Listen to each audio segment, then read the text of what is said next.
Good evening. Welcome to the City of Opa-Locka regular commission meeting.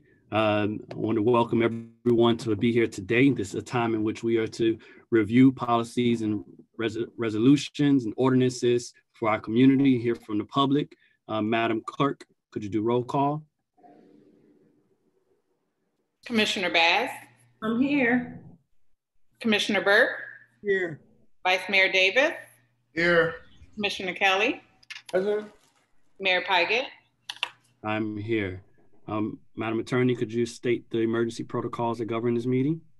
Yes, Mr. Mayor, pursuant to Executive Order number 20-69 issued by the Office of the Governor Ron DeSantis on March the 20th, 2020, municipalities may conduct meetings of their governing boards without having a quorum of its members present physically or at any specific location and utilizing communications media technology as in telephonic or video conferencing as provided by Section 120.54 5B2 Florida statutes. The members of the City Commission appearing remotely for this meeting are Commissioners Bass, Burke, Kelly, Vice Mayor Davis, and Mayor Pygott. An opportunity was given to the public to email the city clerk prior to this commission meeting, and at the appropriate time, the city clerk will read the names of the people who have availed themselves of that opportunity.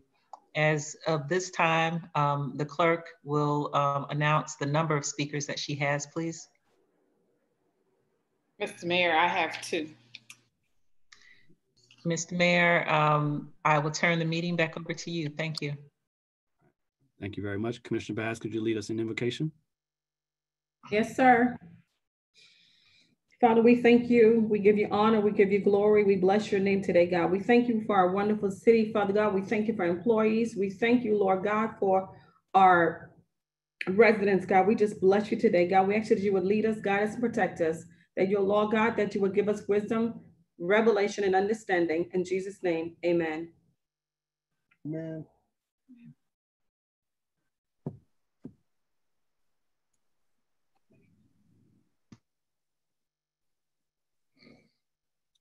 All right, thank you. Can everyone hear my, hello? My screen just went off. I can hear you. All right, I'm experiencing some technical difficulties.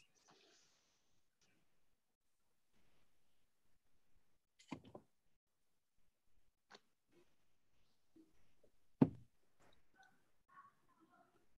right, can everyone hear me? We can hear you, but your face is frozen. Okay, all right.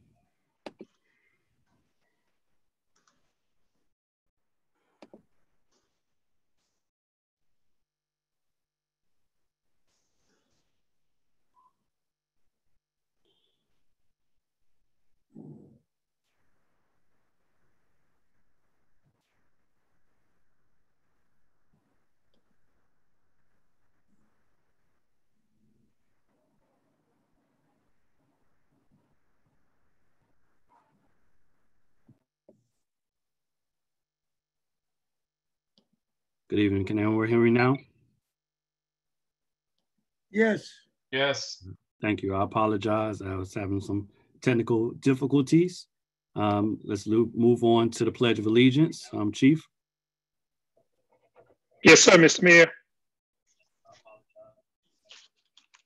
I pledge allegiance to the flag of the United States of America. Yes, sir. And to the republic for which it stands, one nation, under God, indivisible, with liberty and justice for all. All right. Thank you very much. Madam Clerk, do we have any awards, proclamations, or acknowledgements? No, Mr. Mayor, we don't have any. All right, moving on to the approval of the consent agenda and the pull list. Do we have any pulls, deletions, or deferrals?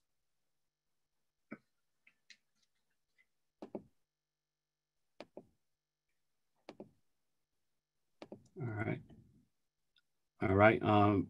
Madam Attorney, I'd like to pull item number 13-3.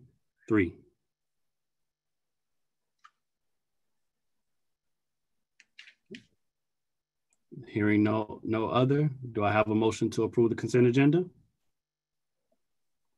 Move it. Moved by Commissioner Bass. Second. second by Vice Mayor Davis. Madam Clerk, roll call. Vice Mayor Davis, Yes. Commissioner Kelly, Yes. Commissioner Bass, Yes. Commissioner Burke, Yes. Mayor Pygott. Yes. Motion passes 5-0. Do I have a motion to approve the agenda? Move it. Moved by Commissioner Bass, Second. second by Vice Mayor Davis. Madam Clerk, roll call. Commissioner Kelly, Yes. Commissioner Bass, Yes. Commissioner Burke, Vice Mayor Davis, Yes. Mayor Pygott. Yes. Motion passes 5-0. Do I have a motion to approve the virtual special commission meeting minutes for June 4th, 2020? Move it. Moved by Commissioner Kelly, Second. second by Commissioner Bass. Madam Clerk, roll call. Commissioner Bass, Yes. Commissioner Burke, Yes.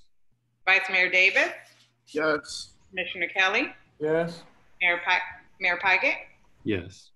Motion passes 5-0. Do I have a motion to approve the virtual regular commission meeting minutes for June 10th, 2020? Move it.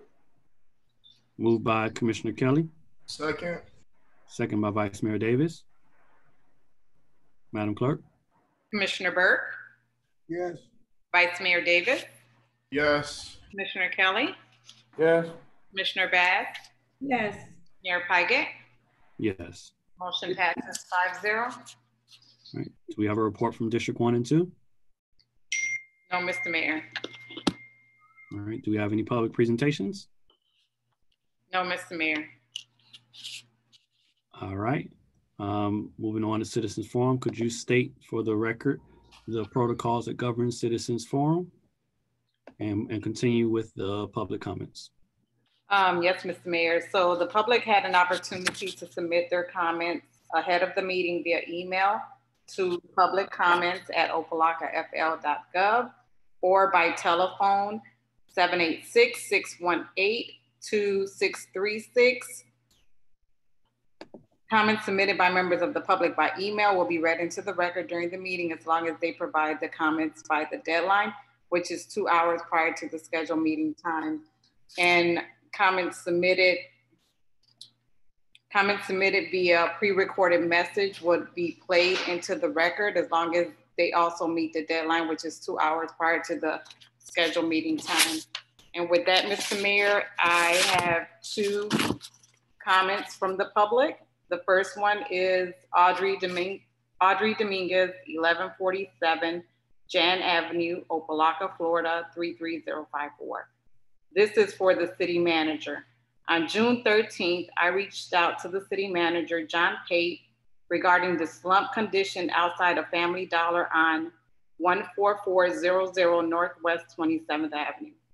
I sent him several pictures of the outside with a lot of garbage and 2 sofas near the parking lot.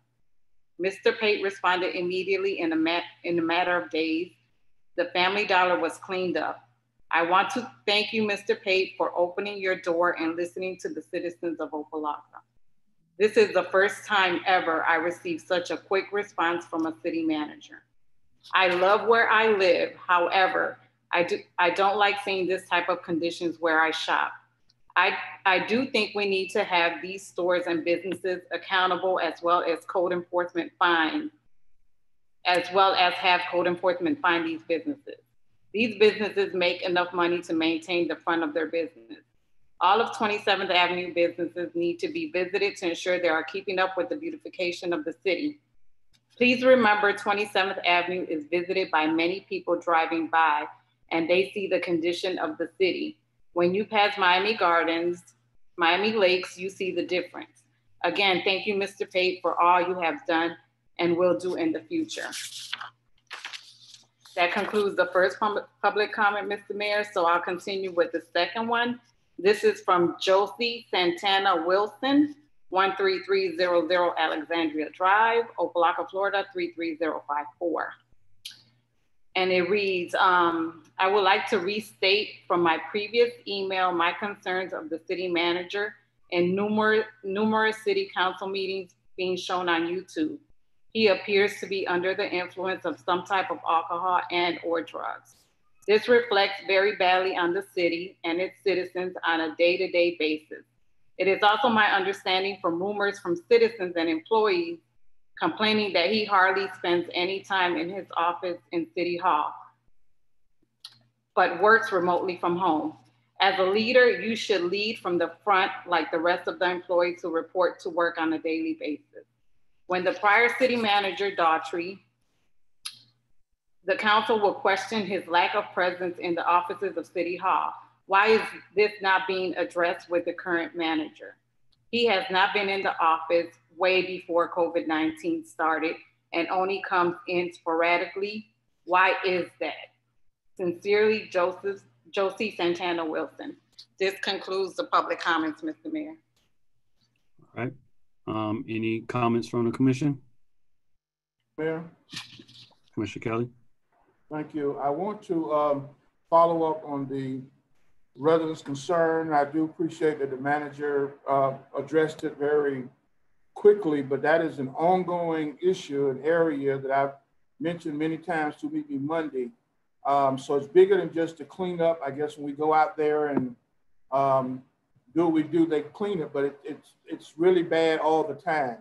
In the alleyway, down in the entrance.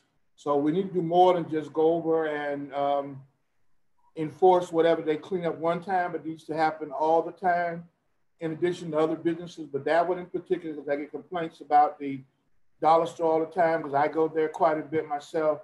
And I cannot understand when I watch it's clean one day, you come out the next day, and it's terrible. I complain about that, about people that are begging, bothering people coming out of the store. They can't even get in the store. I observed that.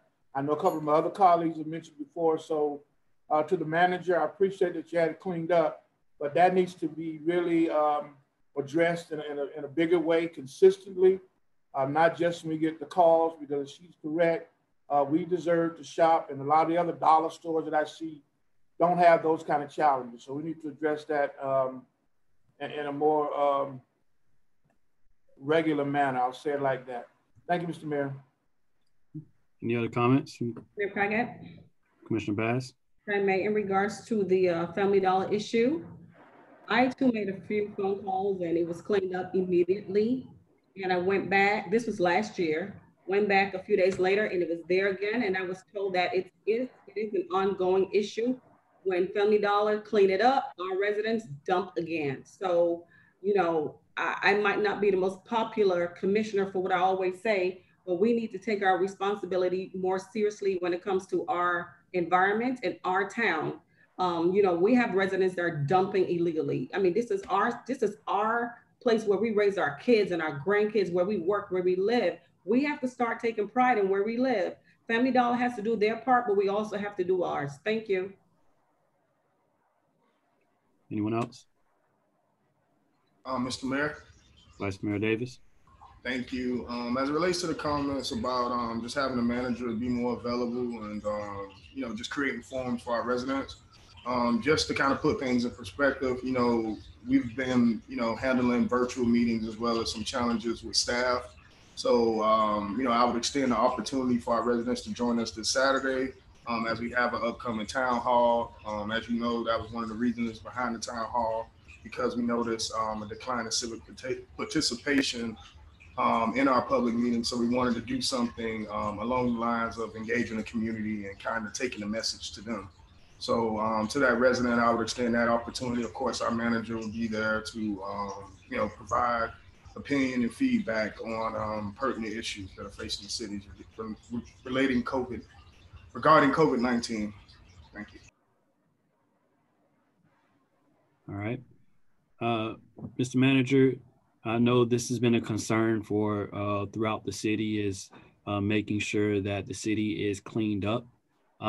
Could you go over the code enforcement protocols for ensuring that people are cited, and that is not just residents always having a call to address things? We have code enforcement, we have police, we have people driving around through the city that many times, if we see it as commissioners, as residents, I'm pretty sure those that we pay to make sure that this stuff does not happen also see it too. We want to make sure that is addressed consistently throughout the city of Opa-Locka. What is the plan to ensure that this stuff is addressed, because all other cities have the same resources in terms of code, police, public works, to make sure their city is clean and respectable. And we want to make sure that happens within the city of Opa-Locka too. Mr. Mayor, there are multiple avenues this could be addressed. Code enforcement, their duties and responsibilities is to patrol the city, looking for code violations. So part of their responsibilities would be to check nuisance properties in regards to garbage and dumping. The second avenue that can be done is contacting the city directly, as Ms. Dominguez did, and inquiring about whatever specific issue or area needs to be rectified. And it takes our public works department to step up and be able to handle those things as well. I do understand our public works department is short-staffed, and they're always cleaning up dumping sites, because that seems to be what this city attracts people to dump. So I know they're working very diligently in doing that, and also reaching out to you as an elected official. So there's various avenues where residents can report these issues. And if these issues become constant with a certain property, then it would be my charge to my staff, more specifically code enforcement, to cite those properties accordingly and go through the proper process through the special master in order to kind of get permanent solutions to those issues, especially the habitual properties. All right, thank you. We look forward to seeing more of an implementation and making sure that these properties are addressed. There are a lot of hot spots across the city that we know. As mentioned, Family Dollar is one of them. And we need to make sure that our city is looking respectful for all those that live here and also visit here. So thank you very much. There's no other comments. And let's move on to our action items. Madam Attorney, 13.3.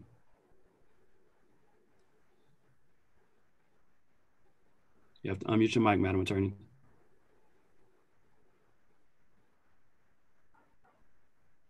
Thank you, Mr. Mayor.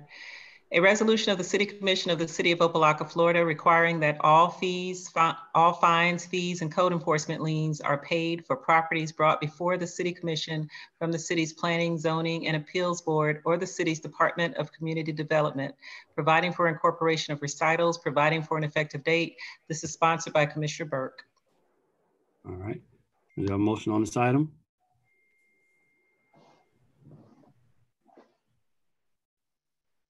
Move for discussion. Moved by Commissioner Kelly. Second for discussion. Second by Vice Mayor Davis. Commissioner Burke, do you want to introduce the item before I ask my question? Yes, I do. Mm-hmm. I think this is something that's long overdue. When community development bring an item before the commission for approval, the research should have been done. There should be no liens on the property. There should be no fine, no code enforcement fines or anything. It should be a clean project. And we continue to see projects come before, we continue to see projects come before the commission for approval, and there's liens on the properties or there's code enforcement fines. I'm just saying that nothing should come before the commission for approval without the research being done. We approve something, then we find out there's liens on the property or there's code enforcement fines. And I'm just saying that all of that should be taken care of before it comes before the commission for approval. Thank you. Okay. All right. Thank you, Commissioner Burke. I'm in agreement with the intent to make sure that properties and projects that come before the city make sure that the fines and issues that are on the property are resolved. They're going to be resolved. My dilemma with this is the language, which says that when it comes before the commission, everything has to be taken care of before. I know many properties, usually when they close on a project, that's when actual many of the liens are resolved at the closing of the project. So if it takes them coming before the commission to actually close, then now the owners have to make a potential people who want to invest or want to do something have to make the investment of clearing everything on a property they probably don't even own at the time, before it is even heard on whether or not it will move forward. I think that's a troublesome situation. And I'm wondering, is there a way we can work around that to where we make sure that the property is making sure that the liens and everything is taken care of, but they can, yeah, they can, it still can be taken care of. So that is my dilemma. And I wanted to know from the manager, the attorney, is there a way to fulfill the intent of making sure things maybe 6 months after or a month after it comes before the commission, if it is approved, that it can be language in the item to ensure that those code enforcement issues are taken care of? Mr. Mayor? Commissioner Burke? Okay, you're saying, okay, so if I'm selling a property, and someone wants to buy that property, you're saying that I should be able to sell that property with the liens and everything, and then settle that at the time that the property is being sold. That is a problem we have in this city. If I'm trying to sell a property, I should take care of that before it even comes before the commission. When you buy a property that has a lien on it, that lien has to be cleared before the property is sold. So why shouldn't, like, what would you call it? When someone is going to buy the property and there's liens on it, why shouldn't the seller not be obligated to pay those code enforcement fines or pay those liens off before they can sell the property? So the quandary that people are put in is that sometimes the seller may not be able to afford it. So if the seller can't afford to do so, that means they would probably never be able to address those issues. So there are, with the selling, it is automatically in our laws, period, that the liens have to be taken care of to sell the property. That is already the case. So they will be taken care of. What this is saying is that before anyone has any ideas to do something with a development, that the owner, current owner, has to deal with the liens first before it is even brought before us as a commission. So if the intent of the owner and the seller, well, the owner and the buyer, is to take care of those liens at closing when they have the capital to do so, we're saying that that can't happen if it comes before the commission. Like, that has to happen before it comes to the commission without any transactional funding already in place because of agreements with the seller and the owner. So that's what I'm afraid of, is that if we move with it as it states right now, that there'll be properties that have potential buyers who don't have the funding that needs to go to closing to take care of the liens, that these properties won't move. And that's my hesitation with the way this is written. So if it's modified to where it's either taken care of, there's agreement that it must be taken care of or something of that nature to make sure it does get taken care of, then I'm okay with supporting it at the moment. Okay, Mr. Mayor. The reason I'm particular about this, because when I purchased my house, I didn't find out I had a lien on it until I had already bought the house. I found out after I purchased the house, I had a lien on the house, and then I had to fight with the title company. So don't say that's the way it always is, because it hasn't been that way. Now, if we can modify this to make sure everything is cleared up in a specific time, yes, I can go with that. I can go with that. But no, it does not. It does not. The liens or some of the code enforcement fines do not get paid before the property is bought. Thank you.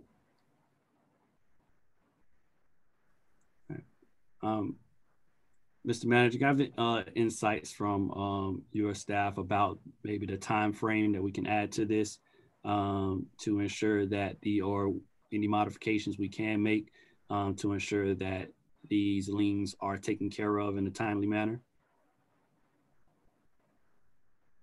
Or Mr. Mayor, I should have said that all liens or fines should have been taken care of in a timely manner. Okay, say once the sale is final, then we have to fight with the title company. Yeah, I understand. And that's why I agree with the actual intent behind it. I just want to make sure the language doesn't put that situation in play where people can't come from the commission if there's an actual able to do that. So what would be that language, Madam Attorney or Madam or Mr. Pate, to ensure that that happens in this timely manner? Mr. Mayor, I'll probably yield to community development. They do these deals all the time in these land requisition matters. So I would ask Mr. Gay to provide his insight. Mr. Mayor, members of the commission, Gregory Gay.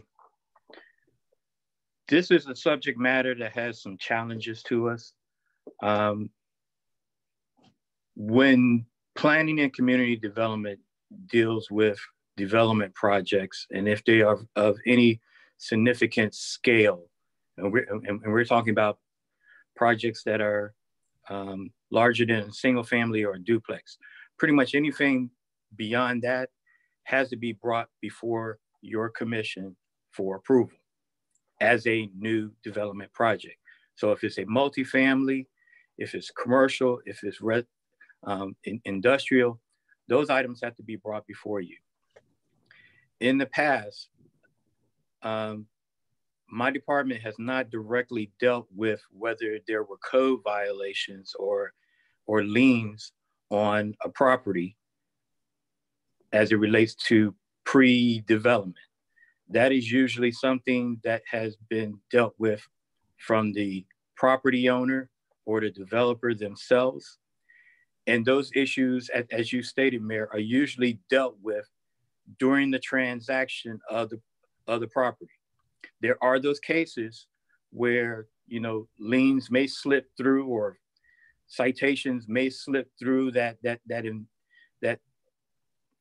time period when you're investigating what issues they may be existing with those particular properties. But in most cases, those items are caught and they are dealt with at that particular point in time. There are issues though where a property owner may sell the property as is, and if it's not being financed, they're not going to go through the due diligence of having that lien search or checking for those particular violations. It's basically a quick claim deed between a buyer and a seller and a cash transaction. And that's how a lot of properties in the city of Opa-Locka are being moved. So the violations or the citations or the liens remain in place until someone decides they want to do development. That's when the red flag pops up. And that's when you begin to address the issues of properties that have had citations for a number of years. And in some cases, they have a running fine. And the running fine, in some cases, exceeds the value of the property. We have issues with that. As I said before, my department has not dealt with whether there's liens on the property. We are planning and community development. We have that particular title for a reason. We deal with the planning and we deal with the zoning. Very rarely, if ever, unless it's a city-owned property, do we deal with whether there's any particular violations. And in most cases, the city doesn't cite their own properties. With that being said, I am somewhat hesitant, as many of you all, in saying that this is a good policy or a bad policy. And the reason I'm hesitant about it is because it's a good policy because it gives you an opportunity to get a lot of these violations out of the way and get the properties cleaned up, which needs to occur. I'm just fearful that for those developers who are looking to do development in our city, it may be a cog in the wheel to stagnate whatever particular development activity is occurring in our city right now. There may be some who really don't care, and they're like, look, I'm ready to move on this project. I'll pay those fines, I'll pay those citations, and I'm ready to build whatever I'm going to get approved to build. And that's where the other subject is. A lot of these developments are being proposed to the city, and the properties have not been acquired based on the fact that they want to make sure that the deal or that the project is going to be approved. Once the project is approved, and then they acquire the property and they deal with the liens and the citations. I would recommend that if you gave us a 3 to 6 month time period for those things to be dealt with as a part of the sale process, that may be something that our department can keep an eye on. But as I stated before, that's not something that planning and community development has necessarily been responsible for. The only reason I think our name is in the legislation is because we're the ones that's going to be proffering new projects and new developments in the city. No other department is going to do that. So if there is a timeline that can be dealt with where those things can be addressed as the project is being approved, and we tried to institute where those opportunities may be addressed within the development agreement, if a development agreement is associated with the project, those are the time periods where we can address those particular concerns. Okay. All right. So in reading this,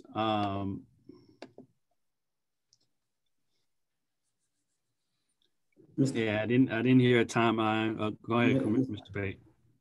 So I think there's a lot of checks and balances that need to take place in regards to properties that have liens on them, period, in Opa-Locka. Mr. Gay did research today on the T&J properties in regards to the liens. And his research found that those liens were administratively closed by somebody in the city manager's office. So actually there are no liens on that property. And I think this is a case study of what we have now. Commissioner Burke had concerns about liens being on the property and the liens not being taken care of. Mr. Gay went and did his due diligence on my behalf. And we see that the liens that were on those properties were administratively closed, authorized by the city manager's office. He's doing research to figure out when that occurred. Did that occur before I got here? Who authorized it, etc.? So at the end of the day, I understand Commissioner Burke's intent, but if there's no proper checks and balances in the city to make sure that these tickets or fines or liens are just not wiped away, then essentially what the commissioner is proposing is a moot point if the transaction happens within the city. If it's a transaction outside the city or outside our departments, that's a whole different situation. Mr. Mayor. Commissioner Burke. That's one of the things, exactly what I'm talking about. A lot, and it's been a history in this city. Liens disappear and code enforcement fines disappear, and nobody knows who did it. And like the city manager said, if there's no check and balances, the city is continuing to lose money. Now, those fines was there. Now, somebody in the city manager's office did away with them. Who authorized that? Who authorized that? And this is the dilemma that we're going to be in until we put some checks and balances or we put something in place. Like Mr. Gay said, oh, we don't do that. Well, who researches the property before, a project is approved to move forward? And then liens disappearing and code enforcement citations disappearing. That's a problem. And that's something we need to fix. That's all I'm trying to do. I'm trying to make sure this does not happen. Because one property we knew had code enforcement fines. Now all of a sudden there's no fines on the property. What happened to the fines? Thank you. Mr. Mayor. Vice Mayor Davis. Thank you. I share the same concerns as Commissioner Burke. This is a long-standing issue that I've spoke to several times from the dais. I think when we were first elected, one of the first observations that I made was that we were receiving a ton of fines that needed to be mitigated and resolved from people who were either looking to develop or do some sort of construction in our city. I said it back then, and I'm still saying it now, we should deal with the process. To me, that was an indication that there was something wrong with our code enforcement. The way we issue fines and whatever the actual amounts the manager had at his discretion to alleviate. Early on, I saw that as a problem. I said it back then, and I share Commissioner Burke's concerns. But in my opinion, I think we should deal more with the process as opposed to, in the back end, doing something that may be in the long term, stifling to our development. Obviously, we didn't have the proper checks and balances in place. I, for one, never really agreed with the process and had questions about it. So, I'll share that concerns with Mr. Pate and the new administration going forward. And hopefully, we're able to remedy the problem and find some sort of solution. Thank you. Mr. Mayor. Commissioner Kelly. Thank you. To the attorney or the manager, but to the attorney specifically, I guess, is there a way to amend this legislation to address the concern that have been raised? Is it possible to do that? That's really the question. Can it be amended to address the concerns that have been raised, but to keep the legislation going forward? Can there be language put in to address those concerns in this legislation, or does it have to just stand by itself? Because what I'm hearing, everybody has the mindset, they agree with what the intent is, but can we accomplish it through the legislation as is, or can we amend it to address it? And I've been around a long time, and Vice Mayor Davis said he observed, but I've been yelling about it for years because there's been no structured process and how things get mitigated. Sometimes even from this commission have allowed staff to mitigate stuff and allow liens to take place, and all of a sudden they're gone or they're diminished. But to the attorney, can this legislation be amended to address the concerns? Because I think we're all trying to get to the same place. We know something needs to occur.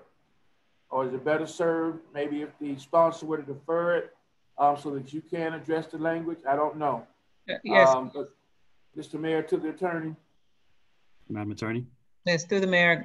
Commissioner Kelly, what Mr. Gay is saying is that based on what he said, I don't know what that language could be. What you all could do, if it's kind of an intentional thing that you want to express, the intent of the commission that they are paid, you could have some language that says they will use best efforts to ensure that fines and fees are paid prior to being presented to the commission for consideration. Some language such as that.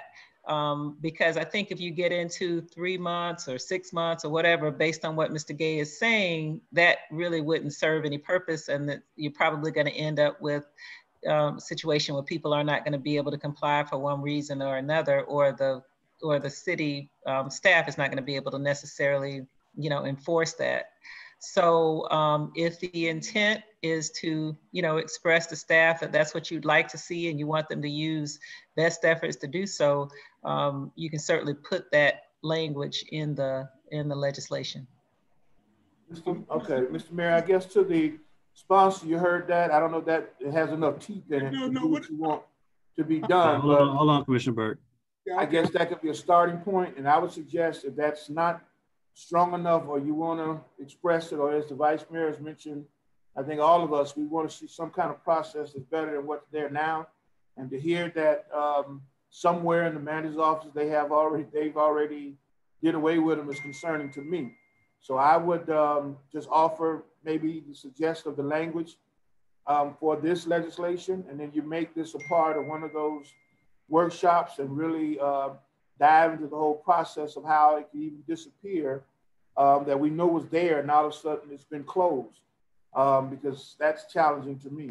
So that would be my suggestion to the sponsor and to my colleagues. I'll hear what you have to say and go from there. Thank you, Mr. Mayor. Commissioner Burke, I actually also, I think we piggyback on what Commissioner Kelly laid out. I think this is something that we need to do a deep dive investigation into, like you said, to really handle this once and for all. And I'm thankful that you brought it up here. And I would love if we can maybe defer it to a workshop next week and ask for management to do a complete investigation into code enforcement, especially the fines and how fines are resolved. That was one of them. Making sure that fines are not carried on after a project, and also the process in which planning and community development, when they bring stuff before us, that we are very clear that every time we know what those fines are, and there's an intent to make sure those fines and liens are taken care of. So that's what I would ask, that we really figure out how to make that happen, and really just handle this once and for all. Commissioner Burke, that's why I would ask if we can do it, is defer it to a workshop so we can do those things. Okay, Mr. Mayor. Yes, okay, we could defer it to the workshop. But Mr. Mayor, to the city manager, I really would like to find out who abated those code enforcement citations on that property. That's something that needs to be looked into. Thank you. All right. So then, Mr. Manager, the intent you hear from all of us is very clear. We look forward to a workshop and also getting the report on a particular situation that you brought up, and more of a comprehensive understanding of what's been going on and how we're going to address it. All right. Let's move on to item 4, this item has been deferred to a workshop. Item 15A1, Madam Attorney. A resolution of the City Commission of the City of Opa-Locka, Florida, recommending final site plan review approval for the construction and operation of a dialysis center on the property located at 441 Opa-Locka Boulevard, identified as by folio 08-2121-004-0580 and 08-2121-004-0590 in the B2 zoning district, providing for an effective date. All right, this is a public hearing item. Madam Clerk, do we have any public hearing comments? I have no comments, Mr. Mayor. All right, Mr. Gay, do you have a presentation or a presentation by the applicants?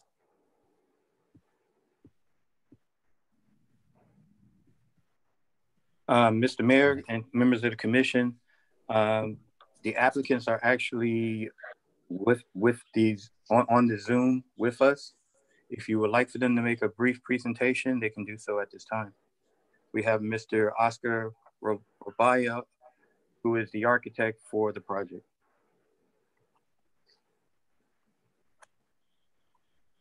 Good evening. Would you like for me to make a presentation? Yes. This is a public hearing. You have the ability to present to the commission. Perfect. If you would like. Okay, well then give me 1 second and I will do a screen share. Okay. So good evening, everyone. As was mentioned, this is for a dialysis center for 441 Opa-Locka LLC. This is a rendering of the property from the Alibaba. First, could you introduce yourself, and also your mic is pretty low. I apologize. I'll speak up a little bit more then. Is this better? A little bit. Okay. So I'll try a little bit harder then. All right. So my name is Oscar Robina Associates. 5723 Northwest 158th Street, Miami Lakes. I'm the engineer of record for the project. As we're seeing right now is a rendering from Alibaba Avenue of the actual proposed dialysis center. At this point, we're looking at a site plan of the site. Is located between Opa-Locka Boulevard and Bauman, adjacent to Alibaba Avenue. As part of this project, there is also a relocation or offset of the parking spaces at the site onto the end of Bauman Avenue. These sites are located within 500 feet of the actual 780 building. There's a handful of locations that are being proposed, 2 of which are off-site here on Bauman Avenue. Other locations are shown here on Purvis Avenue. There's also some additional parking along Fisherman, just by the parking lot where everyone parks, and also along Purvis and Fisherman. Additional parking spaces are being proposed on Bauman, as I mentioned, and a couple more closer to Fisherman. And there's also some parking spaces being proposed at the post office to offset the spaces currently located at the development site. Closer view of these individual sites to get a better idea of what is being proposed. There's 5 spaces here along Fisherman and 3 along Purvis, which are in the swale areas. Where currently there's people have been parking at least along Purvis, and the swale's in poor condition. Here at the end of Purvis, or a block away from the building along Purvis, we'll be adding a couple additional spots before Salih Street. Again, between Fisherman and Alibaba, a handful of additional spots, as I mentioned, 4 spots adjacent to the post office. And these are 3 additional spots that will be proposed at Fisherman and Bauman. And that's basically it. If there's any questions? The floor is open for any questions. Mayor Paget? Commissioner Bass? I'm just a tad bit confused about the parking space. If I'm understanding this correctly, there are 38 parking spaces within the property. And the other parking spaces are kind of randomly around elsewhere, am I right? So if I can expand on that a little bit, the developer of 780 Fisherman was required to place X number of parking spaces for the development within 500 feet of the 780 Fisherman building. And the developer at this point is wishing to develop this dialysis center and provide the city with parking spaces in perpetuity that'll be in your public right of way, instead of within 30 years of that development agreement. He basically doesn't have to have these spaces on his property anymore. So this will allow the city to maintain parking spaces within your right of way past the expiration of the developer's agreement. Okay, thank you. You're welcome. Any other comments or questions? Mayor Paget. Commissioner Burke. I'm not sure, but to Mr. Gay, was it before this property could be used, the owner of the property had to find parking for 780 Fisherman Street other than our right of way?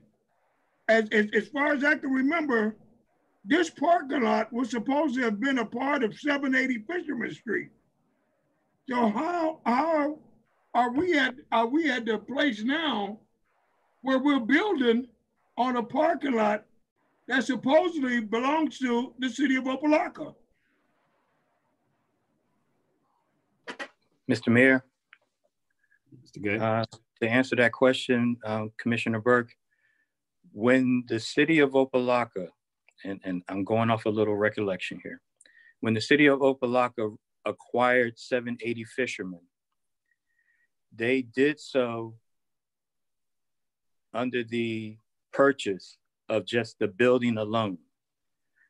The parking lots were under separate ownership and were not included as a part of the acquisition of 780 Fisherman.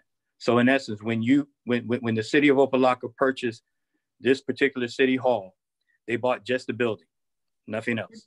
With no parking? So, with no, well, I won't say with no parking, because there is a city-owned parking lot, which is adjacent to the railroad right-of-way, just west of Opa-Locka Boulevard and south of Alibaba. That is a city-owned parking lot. The other two parking lots to the east and west were privately owned, and they were previously owned by the person that owned 780 Fisherman. So when we purchased the building, we purchased just the building and not the parking. As a part of this particular process, we basically, as a recommendation from our department, said that if you're going to develop your the former parking lot for private use, then the 37 or 38 parking spaces that were associated with that parking lot needed to be identified in other locations in close proximity to 780 Fisherman. That's why they have the 20 parking spaces at the dead end of Bauman and the additional 17 parking spaces, which are spread out within close proximity to 780 Fisherman. That is the replacement parking for the development of this parking. So the city in essence will have no ties to this particular property for parking purposes. Mr. Mayor. Commissioner Burke. Madam, to the attorney, Mr. Mayor. Madam Attorney. Yes, sir. Has this been researched? That we from what I understood, when the city purchased this building, these parking lots came with it. Has that been researched? We have looked at that issue. It's been a little while ago. I don't remember the exact language, but our understanding was that there was, our position is that there was some parking that was purchased with the building. But Mr. Gay might have those documents in front of him. So I'm not going to, I don't have that in front of me. So if Mr. Gay's recollection is otherwise, you know, that is, I'll accept that. But in terms of the issue that's before you, the issues have been researched. It's gone through the Planning and Zoning Committee. We have a person who just does planning and zoning for our firm. She sits with the Planning and Zoning board, and all she does is planning issues as an attorney. And so she's looked at everything. She's looked at the parking issues. She's worked with Mr. Gay. And so in terms of the item itself, we think that the item is good and to come before you. But in terms of the particular parking issue, there was some language in a particular contract that we looked at some time ago. And my recollection may be different than what Mr. Gay is stating. Mr. Mayor? You have the floor, Commissioner Burke. That's what I'm saying. This this purchasing needs to be researched by our city attorney before we move on this. Well, if I may, Mr. Mayor. Hold on. Commissioner Burke, are you done? Yes, yeah, I'm done. All right, Madam Attorney. Yes. Through the mayor, we believe that the item is ready to move. We don't believe that there's any issue that is holding up or should hold up the item. So we've looked at it and we think it's right to move forward. So I don't want to hold up, but Mr. Gay, it looks like he may be in his office and maybe he can pull the contract if the issue is about the parking and the contract. I know there's some language in it that may address it, and he may be able to just easily pull that. Okay. Does anyone else have any questions or comments on this item? Mayor? Commissioner Kelly? Thank you. Again, things change around here so much. I remember when the city purchased that building, it didn't per se come with parking, but there were agreements made that the city, and I'm gonna use the term lease, certain parcels of parking lot to go with the building. I don't know how long that might have been in terms of agreement, but it wasn't just it came with the building. There was parking that was understood to be a part of the package. But to my question that I really want to get to, the redirection of, I guess, the handicap parking spaces that's listed in the item. I'm kind of not following exactly how that was going to work, but the attorney said they researched it. She has someone working with our staff to deal with the zoning. So they're proposing, if I'm looking at the analysis correctly, they're proposing to change some handicap spots to just regular spots, and it will still meet the handicap requirements. Madam Attorney, Mr. Mayor, to the attorney. Madam Attorney. And Commissioner Kelly, just so that I understand what you're saying, are you asking whether it meets the handicap requirements? Well, yes, I'm saying, because you said your attorney has researched it and all of that. So part of what is in the staff summary is that they're going to repaint 2 handicap accessible spaces with the impervious to 4 regular parking spaces. I guess to meet the numbers that they have. So in doing that, there will still be sufficient handicap spots in that area. Okay, those are requirement. And through the mayor, those are, you know, those are issues that your planning staff handles in terms of their analysis. So that would really be a question for Mr. Gay. It's not so much a legal issue for us. Mr. Gay. All right. So either Mr. Gay or the applicant, whichever one. I would actually prefer to chime in on this. It's more of a. Excuse me, sir. Hold on. I apologize. Yeah, Mr. Gay, if you would like the applicant to reply, please let us know. Let me just provide this as it relates to what is being proffered with modifications to the parking, that would be parking that would be within the public right of way. Those particular parking spaces can be adjusted as needed based on whatever particular configuration we would like for it to be. A certain percentage of parking needs to be presented for handicap accessibility based on whatever particular building it is going to be associated with. We meet our handicap parking requirements as it is now. Any additional handicap parking spaces would be just a benefit to the city. The applicant can add on if he would like to. So one of my biggest concerns is that the location that we're talking about is the parking lot just south of Alibaba on the opposite side of the street from the block where 780 is. Now, there needs to be, for ADA parking, the accessible spaces have to be located nearest the building. These sites, these two handicap spaces are quite far away from the building. And if there was to be any accessible parking provided, it really should be located along Fisherman Street nearest the entrance. So in reality, it kind of contradicts the ADA requirements, and there's no accessible route to a building from there unless you start crossing the street and make your way across. So it doesn't quite meet ADA requirements. If there was a building on site, I would say that yes, removing those would be a bad idea.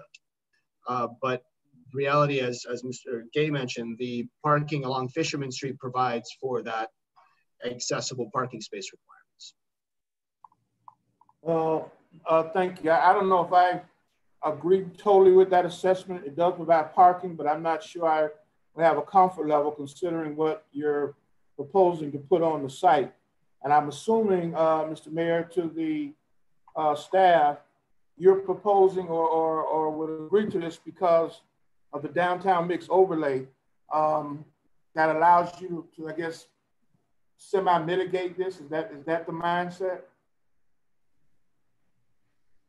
Mr. Mayor, to the staff, our staff? Okay, Gregory Gay, actually, they are meeting their parking requirements for their building.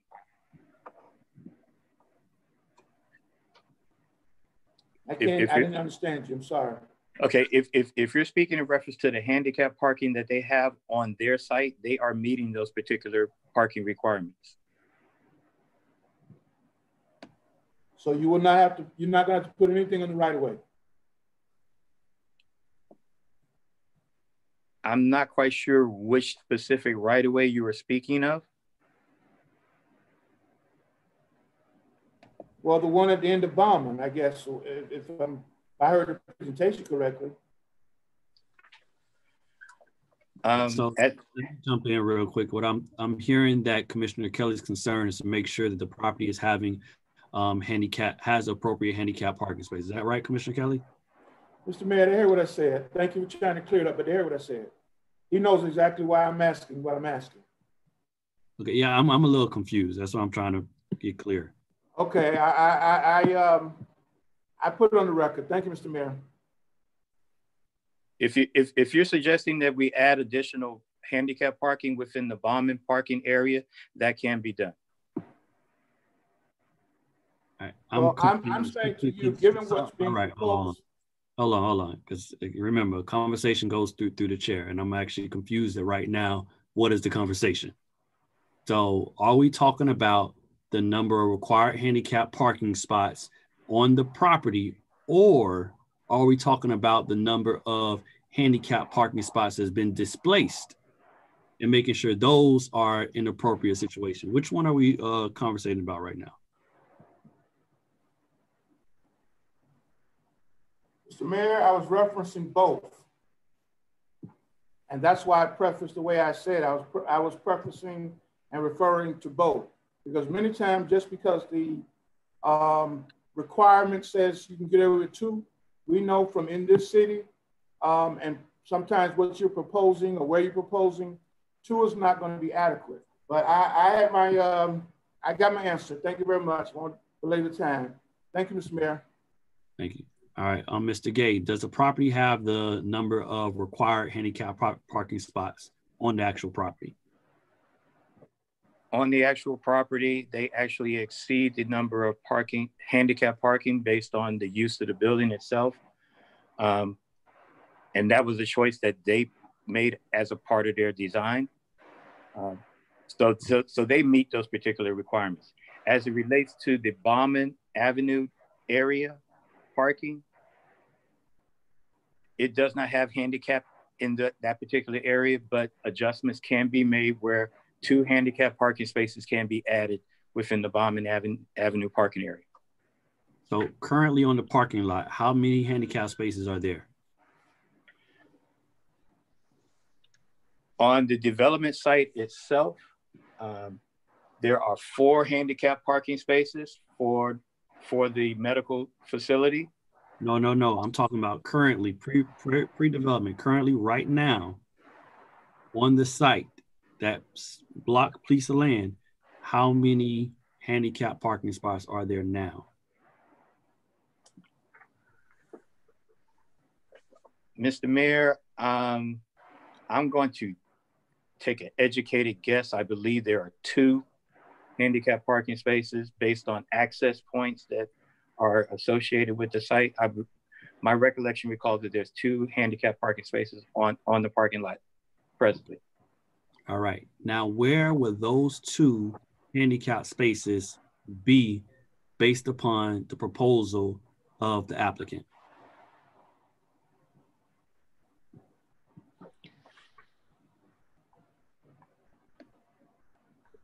The 2 handicap parking spaces that presently exist on the site will be integrated into the 4 parking spaces that are associated with the new medical development.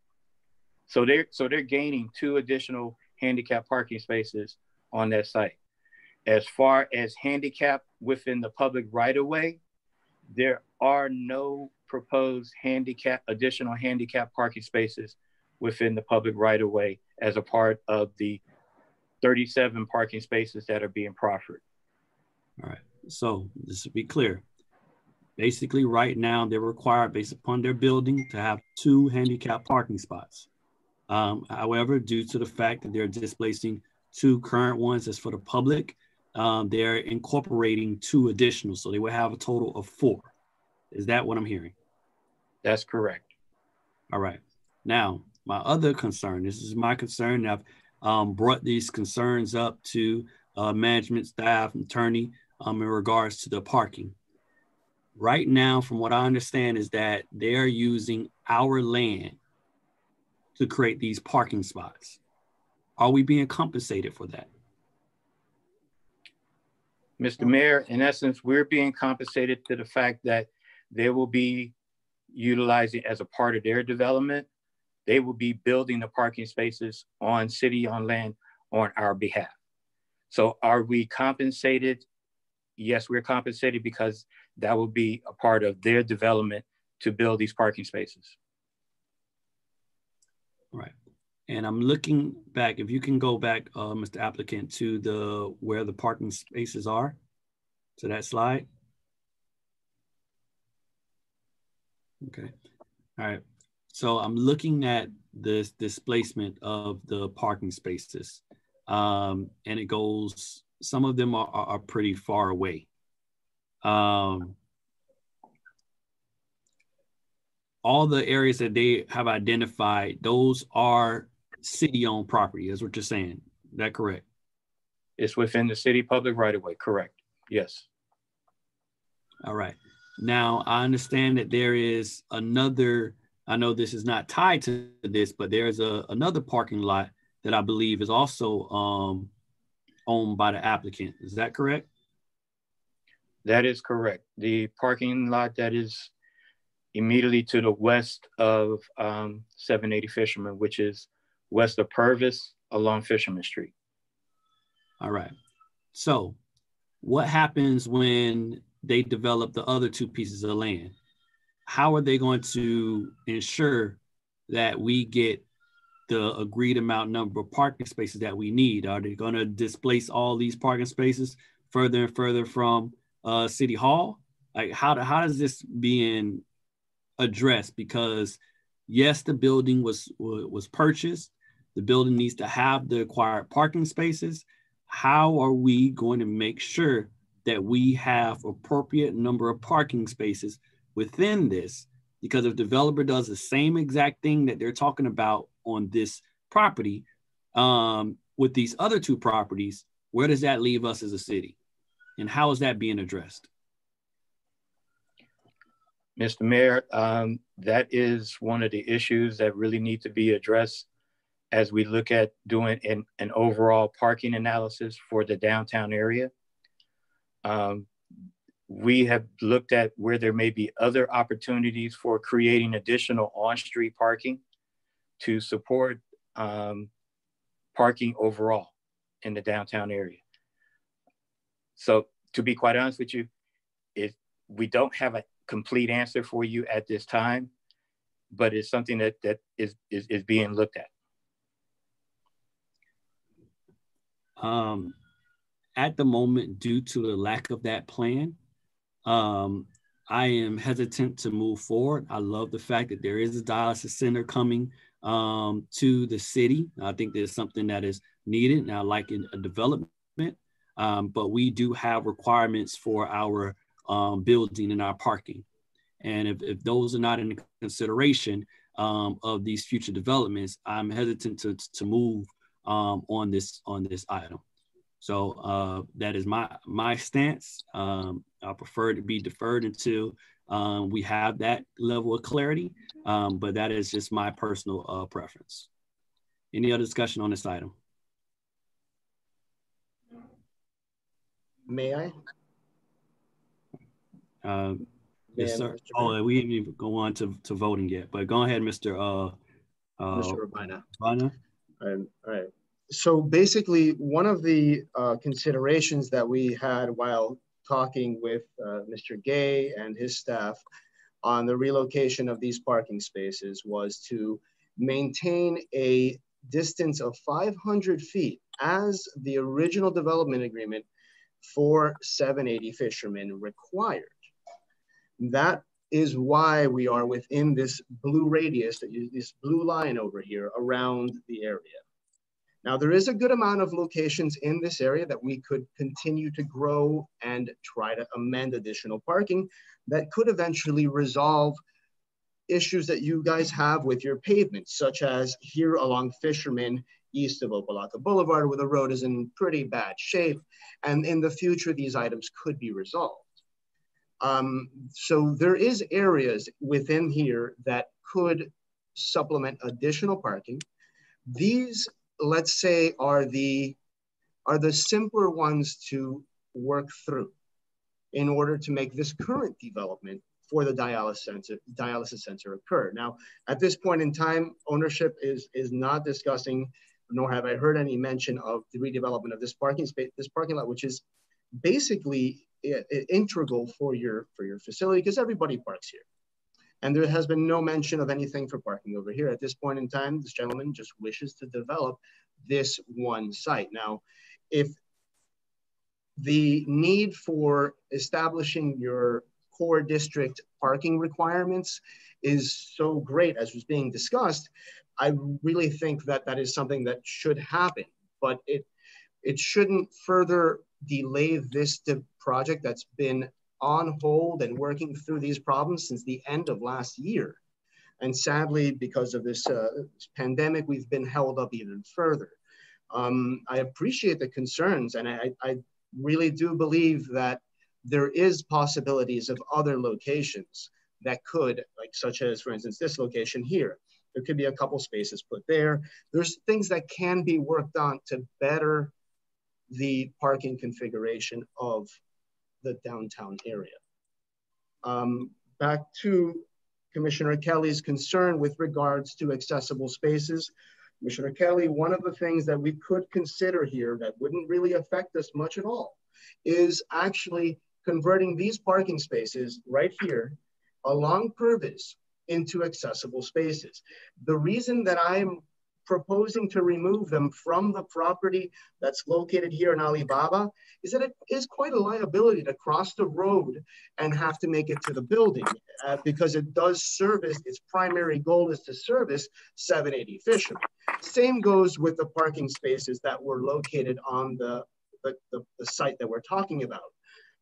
Placing them out in this way, it really doesn't, it's even a further route for somebody to have to travel. So if it does please you, we could theoretically convert these 3 into accessible spaces and we would still meet the requirement for the parking, the count that we have. If I include them into the parking at the end of Bodman, I start losing the number of spaces. And there starts causing a bit of a problem, but it actually seems to benefit you that either this area here along Fisherman or this area on Purvis be analyzed for inclusion of accessible spaces. Thank you very much, Mr. Mayor. Mr. Mayor, this is Gregory again. Let me just kind of piggyback on something real quick. Mr. Gay. Staff and I did kind of like a windshield survey of potential parking spaces within the downtown area. When we looked at this, we came up with a number, and this is on-street parking. And in some cases, we have signage in place saying parking is not allowed, especially on Alibaba. Looking at a lot of the corridors and streets that are within the downtown area, we came up with a total of potential parking spaces that totaled somewhere around 200 parking spaces. Now that exceeds the number of parking requirements for 780 Fisherman. So like I said, as we further look at the study, because we know this problem is going to occur, when these sites are going to be developed, they're going to be developed with the requirement of fulfilling their own parking requirements for whatever particular use of the development is. And then in addition to that, there needs to be on-street parking created. So we have several places, and Mr. Rabanya basically only identified 17 within that 500-foot radius of 780 Fisherman. But just within the overall downtown area, which is only about 3 blocks by 4 blocks, we saw where there was a potential to create or develop somewhere around another 200 parking spaces within the downtown area. That's on-street parking. And that's in addition to the 78 parking spaces that are associated with the parking lot south of Alibaba. So is there a potential for parking to be developed? Absolutely. Do we know exactly where that parking is going to be? That's something that needs to be further studied. That's what we want to see. Simple as that. This is a problem that we cannot continue to kick down the road until it becomes a bigger problem. And I hope that we can address it ASAP. So with that, if there's no other comments for the public hearing aspect of this, do I have a motion? Mayor Praga? Oh, go ahead, Commissioner Bass. Just a quick comment. As I'm understanding this project has sufficient parking spaces for this particular project. If that's the case, I don't see why we cannot move forward. And as they move forward for other projects, then we vote accordingly. But I don't think we should put something that our community needs so much. My mom's is a dialysis patient. I know how this works. I don't think we should, waste time on not moving forward with it. Let's just do it, because if we have the parking spaces, if they have everything that they need for this project, I think we need to move forward, and then we will go accordingly with upcoming projects that they bring before us. Thank you. Mayor Paget. All right. Remember, we're asking questions to Mr. Ray Rabana. At the moment, we still haven't made a motion to discuss this item. So if there's any other discussion on the item, let's make the motions to discuss the item. But if we have any questions for public hearing, let's do that. So Mr. Burke, do you have questions for public hearing or is it the item? No, no. All right, so let's have a motion and then I'll call on you, Commissioner Burke. Do I have a motion for this item? Move it. Moved by Commissioner Bass. Second. Second by Vice Mayor Davis. Any discussion on the item? Commissioner Burke? No. So no discussion on the item? Commissioner Kelly? So if I'm understanding correctly, if you pass this item, there's going to be further discussion on how to deal, because as you mentioned, it's not going away. And I have family members and folks on dialysis, so it's not the issue of what they're trying to put there.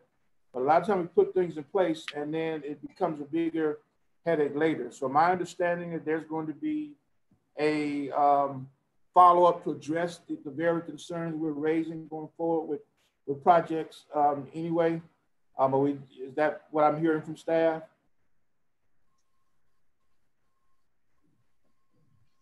Commissioner Kelly, through the mayor, as it relates to the additional parking needs for downtown, yes, we will be doing additional analysis and making a determination as to where additional parking can be created for the downtown area. As it relates for this specific project, those issues have been analyzed and addressed for this project. Thank you, Mr. Mayor. Mr. Mayor. Commissioner Burke. Mr. Mayor, just like you said, we go ahead and we go ahead and we pass this project. Then in a month or 3 or 4 months, he's going to go ahead and want to do a project on the west parking lot, and we're going to be in the same dilemma. Who buys a building with no parking? So, no. Okay. Thank you, Mr. Mayor. Vice Mayor Davis. Yes, thank you. If I may chime in really fast, I just want to put something into perspective for the rest of my colleagues. As you know, a lot of our development in the city is redevelopment. So most of the city is already developed. We don't have a lot of plain space or green vacant land to do a whole bunch of new development. So one of the common issues that we run into, and I could tell you this, from my experience sitting on the zoning board and working with, developers in the city through my role at the CDC, which is, most developments that get approved, they don't necessarily have the parking. We've approved projects in the past. Now we have provisions that raise the density so people could build higher and build, parking lots and the like. So, we're doing, what we can through our code and working with our property, not property owners, but our new business owners and those who are interested in developing our city with a consideration to that. So I just wanted to point out that observation. That's something I experienced over the years. I know that we all want to have a certain level of understanding moving forward. So, I would also like to have that level of understanding. So when that information comes back, we can make that decision. Thank you. Any discussion on this item? All right. As I say, I would like to make sure we have a plan for parking before any of these, before I can vote on this. It's a problem that we got to address. We need to address it, and I still have not seen a plan to address it, and we're moving forward with development. So if there are no other further question on this item, Madam Clerk, roll call. Commissioner Kelly. Yes. Commissioner Bass. Yes. Commissioner Burke. No. Vice Mayor Davis. Yes. Mayor Pygott. No. Motion passes 3-2. All right, Madam Attorney.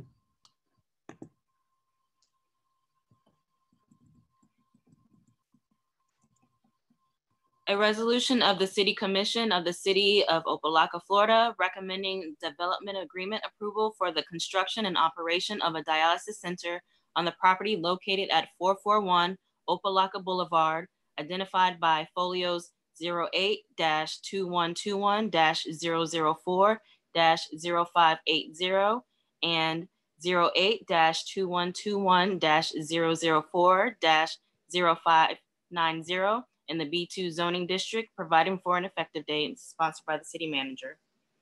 It's a public hearing item. Mr. Gay.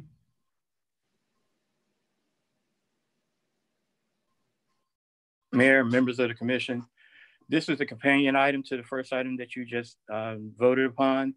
This basically deals with the development agreement, which is associated with this particular development.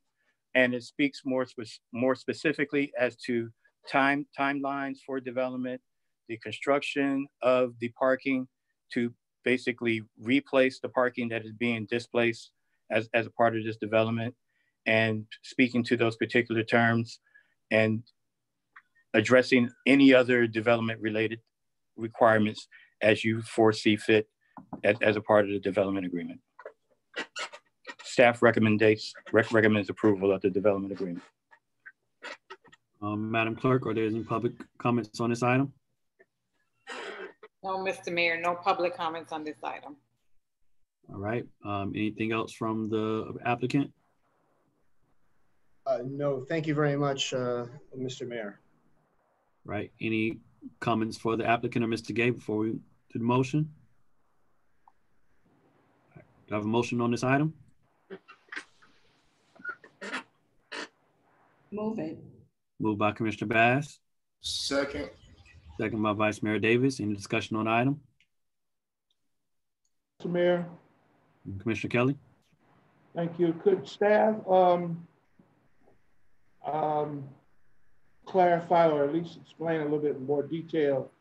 They're recommending approval, and I was just in the development agreement. Is there anything specific? I'm trying to look through this because I don't have a hard copy. I do apologize for that, trying to get through this. You know what? Go ahead, Mr. Mayor. Anybody made a comment? I'm trying to find it in my iPad, was giving me problems. Go ahead with your discussion. Thank you. Any other discussion on this item? Madam Clerk, roll call. Commissioner Bass? Yes. Commissioner Burke? No. Vice Mayor Davis? Yes. Commissioner Kelly? Still trying to find what I was looking for.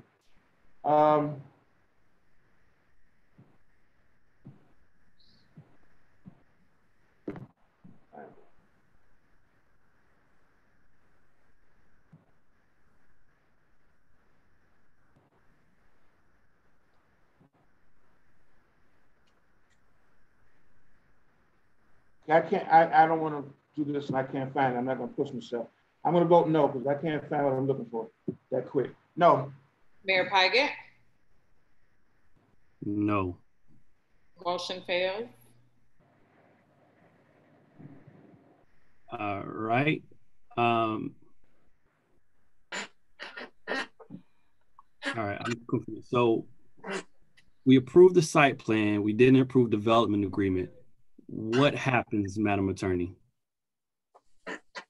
There should be some discussion through Mr. Gay as to what you all are looking for if you approve the site plan, but not the development agreement. What specifically about the development agreement is problematic so that he can try to figure those things out and have the project move forward.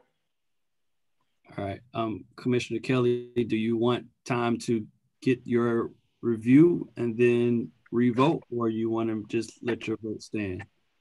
Well, Mr. Mayor, I didn't want to hold up. You know, I don't have it. I have it through the email and I'm trying to find it, but I'm having some challenges here trying to pull it up. So I didn't want to hold things up. And I want to have a comfort level when I support something. And I can't find it at the moment. And so that's why I voted no.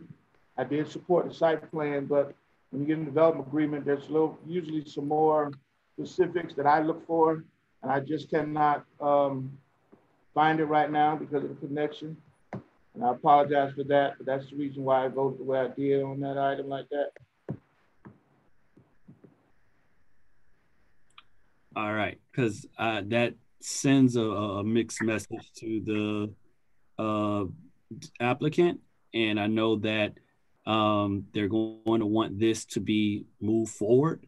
So what are the next steps? Like if we vote down the development agreement, are they able to bring it back up?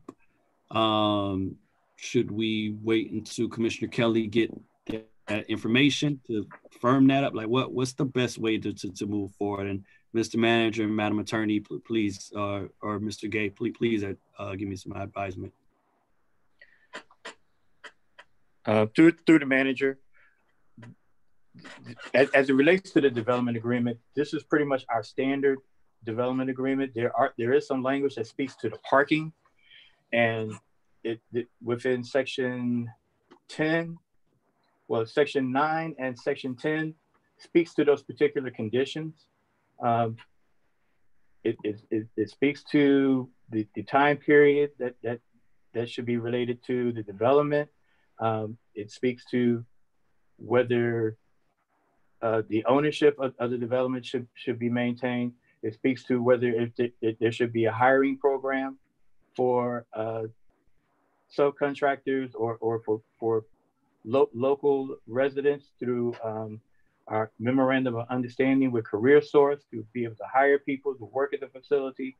It speaks to the parking, that the owner agrees and shall provide 38 parking off-site parking spaces as shown and as illustrated within the site plan of supplemental parking plan. It speaks to the hours of operation. And section 10 basically speaks to all of those particular modifications as well, the site plan approval, the permitting requirement, and the parking requirements as well. If there's anything additional that the commission would like to have as a supplement to this or included within the development agreement, we would need to get that information so that it can be reviewed by staff and by legal to make sure that it meets those requirements as to be included as a part of the development agreement. Mr. Mayor? Yes, Commissioner Kelly? Yes, I know a couple things you mentioned as part of my, not concern, but I wanted to address. One was the hiring and the that process. I think I heard him say going through careers. And Commissioner Kelly, I apologize to interrupt. So then just to follow proper procedures, would like to make a motion, I guess, to reconsider the vote, to open up the motion back to discussion, and then you can get your comments addressed. Is that okay? That's fine with me, Mr. Mayor. All right. Do I have a motion to reconsider the vote on item 15A2? Put forth the motion to reconsider, Mr. Mayor. Moved by Vice Mayor Davis. Second. Second by Commissioner Kelly. Madam Clerk, roll call. Commissioner Burke? No. Vice Mayor Davis? No. Mr. Mayor. Okay, sorry.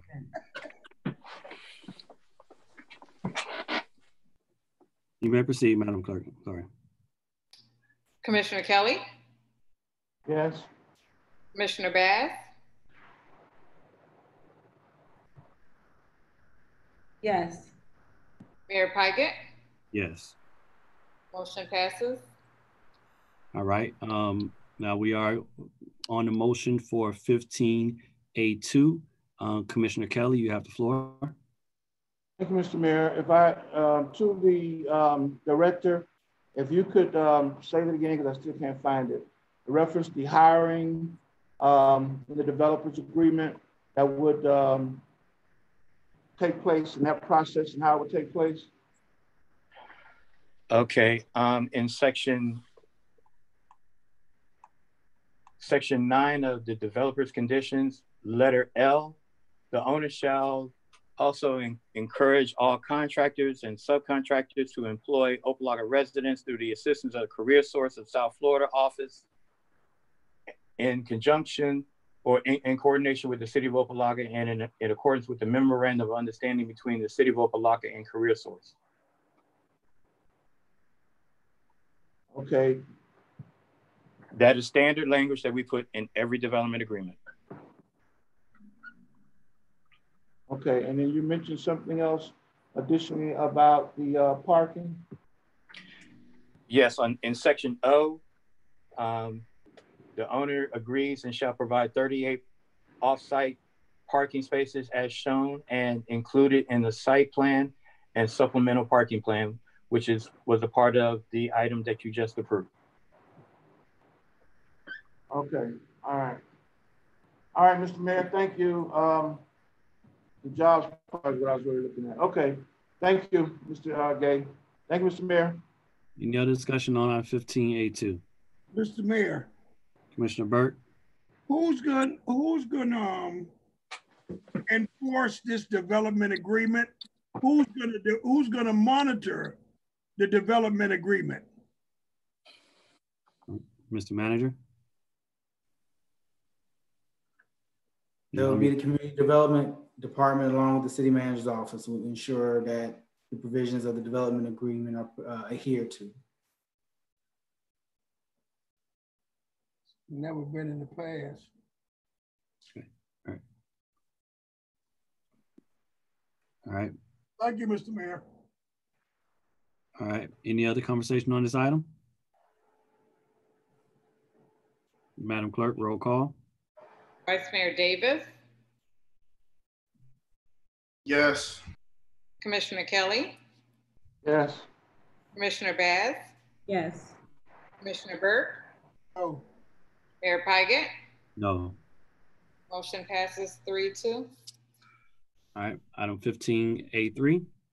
A resolution of the City Commission of the City of Opa-Locka, Florida, recommending final site plan review approval for the construction and operation of a warehouse distribution center on the property located at 12700 Northwest Lejeune Road, identified by folios 08-2129-000-0032 in the B3 zoning district, providing for an effective date. This is sponsored by the City Manager.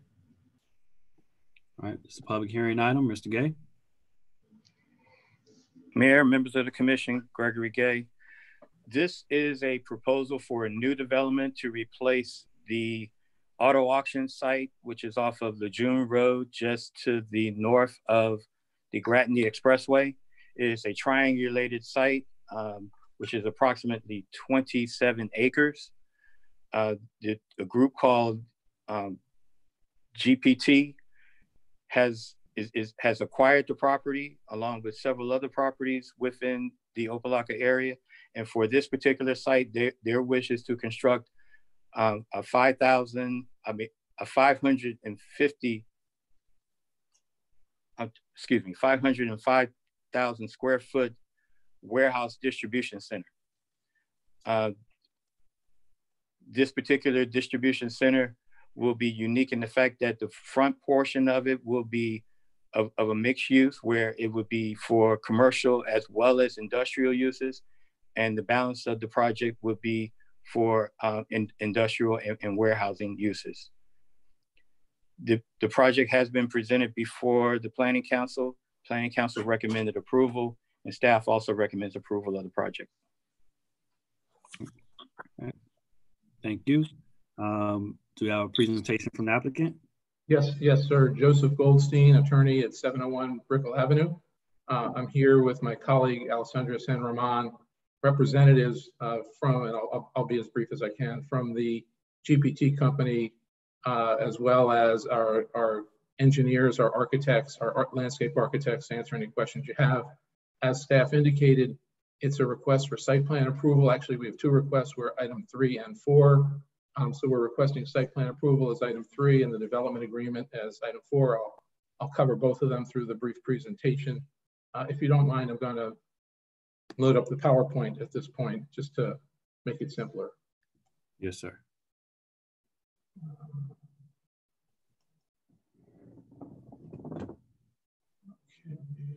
Okay. Pardon my inexperience.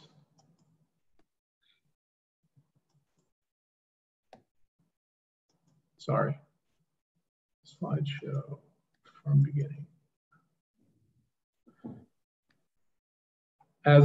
Can just please, can you see the auto auction property on the screen? I just want to make sure I did this correctly because. Yes, sir. Yes, we see it.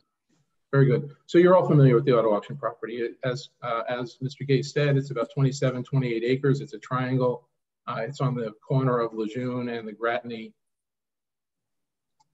We are requesting, as I had mentioned earlier, site plan approval with some modification because of the zoning of the size of the parking spaces within the corridor commercial comprehensive plan with the mixed use overlay. We are also zone B3, again, with the mixed use overlay for the property, and it's the property that's highlighted in yellow. As staff had indicated, it's located at the corner of Lejeune, 12700 Lejeune Road. It's currently the auto auction, which use is going to be terminating fairly soon. It is surrounded by some industrial and commercial uses. Actually, to the east of us is the flea market. This is a view of the property, the canal on the north side, and a view from the Gratney. The site plan is actually about 100 pages. This is a sample of the actual site plan page with the information on it. To see it more clearly, this is the landscape plan. It is a 4-building warehouse distribution and commercial center. As Mr. Gay had indicated, we are specially treating the front building. It's got narrower bays, it's got more parking, it's got more entrances and glazing, and it is intended to be designed to encourage the horizontal mix of uses, to have some showroom space and really sort of liven up the front view of the property. The site conforms with the comprehensive plan. It conforms with the zoning as staff had indicated. We have incorporated into the design Moorish architecture, or I would say it is derivative of Moorish architecture. This is a rendering. It's 505,000 square feet, of which that front building is about 157,000 square feet. The cost of construction and development of this is in excess of $53 million, including about $4 million in permits and impact fees to the city and the county. We have done a traffic analysis. The existing auto auction property generates about 1,300 trips in a day. This application will significantly reduce the amount of traffic with 844 trips a day. In the morning, there's 107 currently. We're proposing that our proposal will result in about 86. So it's a reduction in about, that's about 20 spaces. Similarly, the PM peak hour, there's 188 existing PM trips, and we're reducing to 88. We're doing a water main extension and a sanitary sewer main extension to serve the property. So we're going to be significantly committed to improving infrastructure with plenty of access for fire and police protection.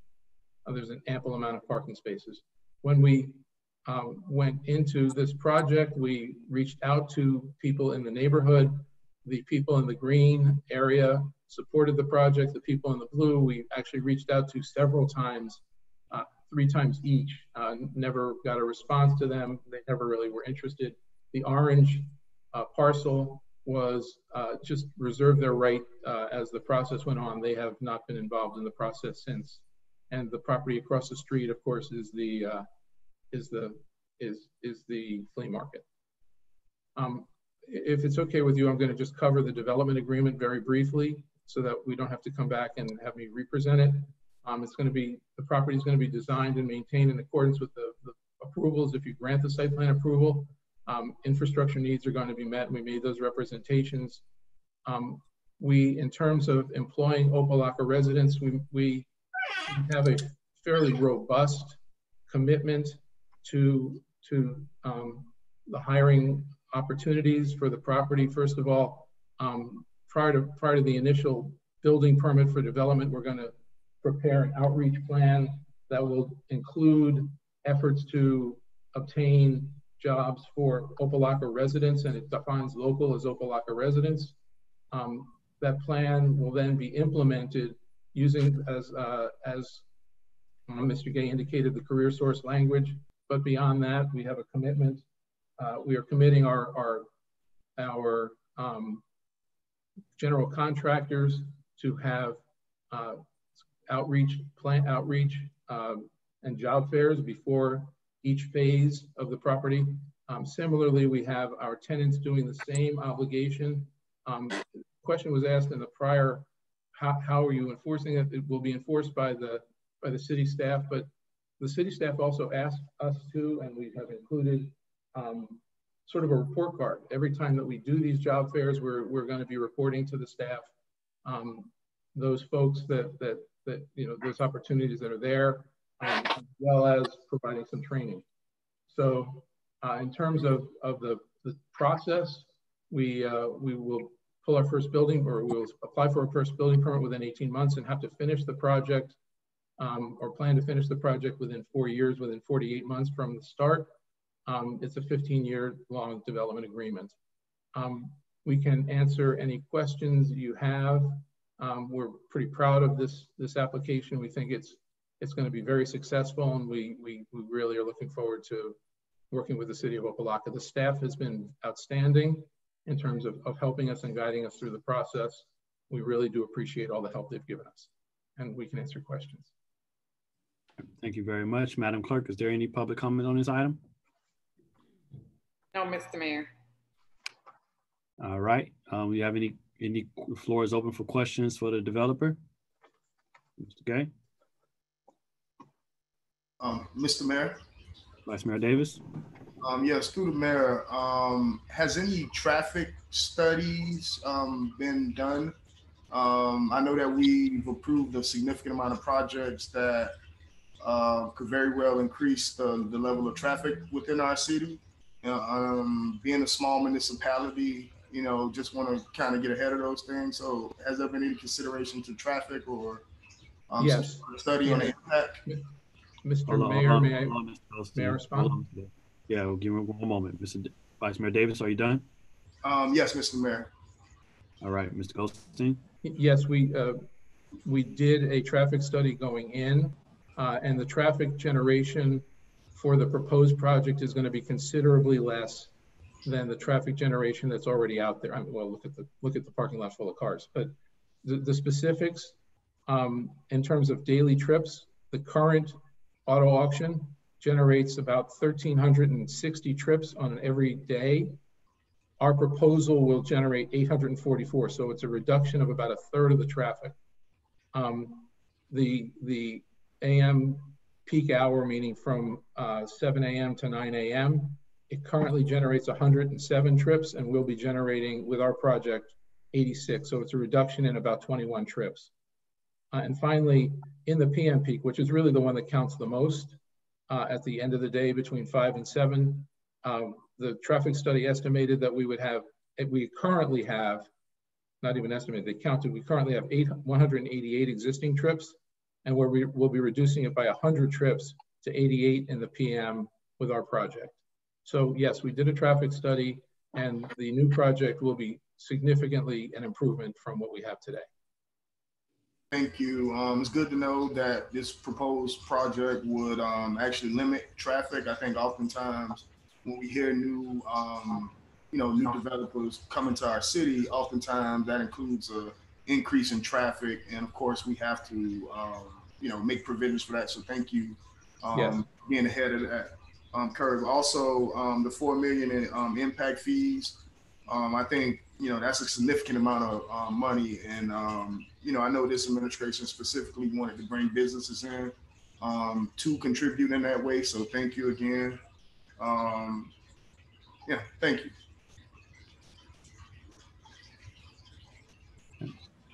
Any other questions for the developer? Mr. Mayor? Commissioner Kelly? You said for the developer? Oh, for the applicant. Oh, no, mine is for staff, but I could ask one question. I guess it's related. There's no need for fencing for this particular project? You're not proposing any fencing? I know it's not a requirement. Or any kind of buffer, I should say it like that? Let me introduce Mike Carr. Mike from Langen Engineering. He is the engineer. He's been sort of the principal designer, and then he may seek some advice from Ashley Main, who is with the landscape architect. By the way, I'm going to take this screen down. Mike, can you respond? Yeah, hi, Mr. Mayor and Commission, thank you. Right now, there's no planned fencing along the front of the project as we're trying to invite the public into that showroom space there. There will be fencing along the south property line and north property line along the canal there on the north side, and then also along the on the north and then on the south by the Gratney there, just to keep people in and out of those areas where we don't want people going. There may be other fencing internal to the site depending on tenants as that comes aboard, but the front of the site right now is not planned for any fencing. Okay, thank you. Thank you, Mr. Mayor. Another question I have is for staff when we get to that point. Thank you. Anything else for the applicant? No, sir. We appreciate anything that you guys can do to help us. All right, do I have a motion? Move it. Moved by Commissioner Burke. Second. Second by Vice Mayor Davis. Any discussion on this item? Mr. Mayor. And Commissioner Kelly. Thank you. The question really goes to the manager and staff. Public Works, I guess, raised the concern about the potable water supply and the connection regarding backflows. Has that been incorporated or addressed sufficiently to their approval? To the manager, I guess, is coming out of his office. Mr. Austin or Mr. Gay, can you answer that question? After internal discussion, those items were addressed, Mr. Commissioner. Thank you. Thank you, Mr. Mayor. No discussion on this item. To Mr. Goldstein and also the developers of this, I do want to say thank you. Since I've been on this dais, this is one of the most thorough and impressive presentations of a project within the city of Opa-Locka that is going to bring quite a bit of funding to our tax base and continue the vision of this city growing into a major transportation and logistical hub. With the Amazon and your distribution center and quite a few others are coming up, and it is impressive to see people investing in the city of Opa-Locka, along with the fact that you made sure to consider our Moorish architecture, the traffic, and the jobs aspect of it. Those are the concerns that many of us have brought up, and you came right out the park with it. So much respect. And I really appreciate the work and thoughtfulness that each of you have been putting in on this project. And we look forward to seeing it. It has my full support. And I want to thank you very much for presenting this to the commission in such a very professional and impressive way. Thank you. Mr. Mayor, if I may. Yes, if I may, I just want to also thank Mr. Goldstein. We had some very long conversations and went back and forth with the agreement, and he and his folks were very amenable to ensuring that, particularly with the job provisions, that the city's concerns were met. And so we appreciate that. Much respect. Right. There's no further discussion on this item. Madam Clerk, roll call. Commissioner Kelly? Yes. Commissioner Baz? Yes. Commissioner Burke? Yes. Vice Mayor Davis? Yes. Mayor Pygott? Yes. Motion passes 5-0. Madam Attorney. A resolution of the City Commission of the City of Opa-Locka, Florida, recommending development agreement approval for the construction and operation of a warehouse distribution center on the property located at 12700 Northwest Lejeune Road, identified by folios number 08-2129-000-0032 in the B3 zoning district, providing for an effective date, sponsored by the city manager. All right. Thank you very much. This is a public hearing item. Mr. Gay.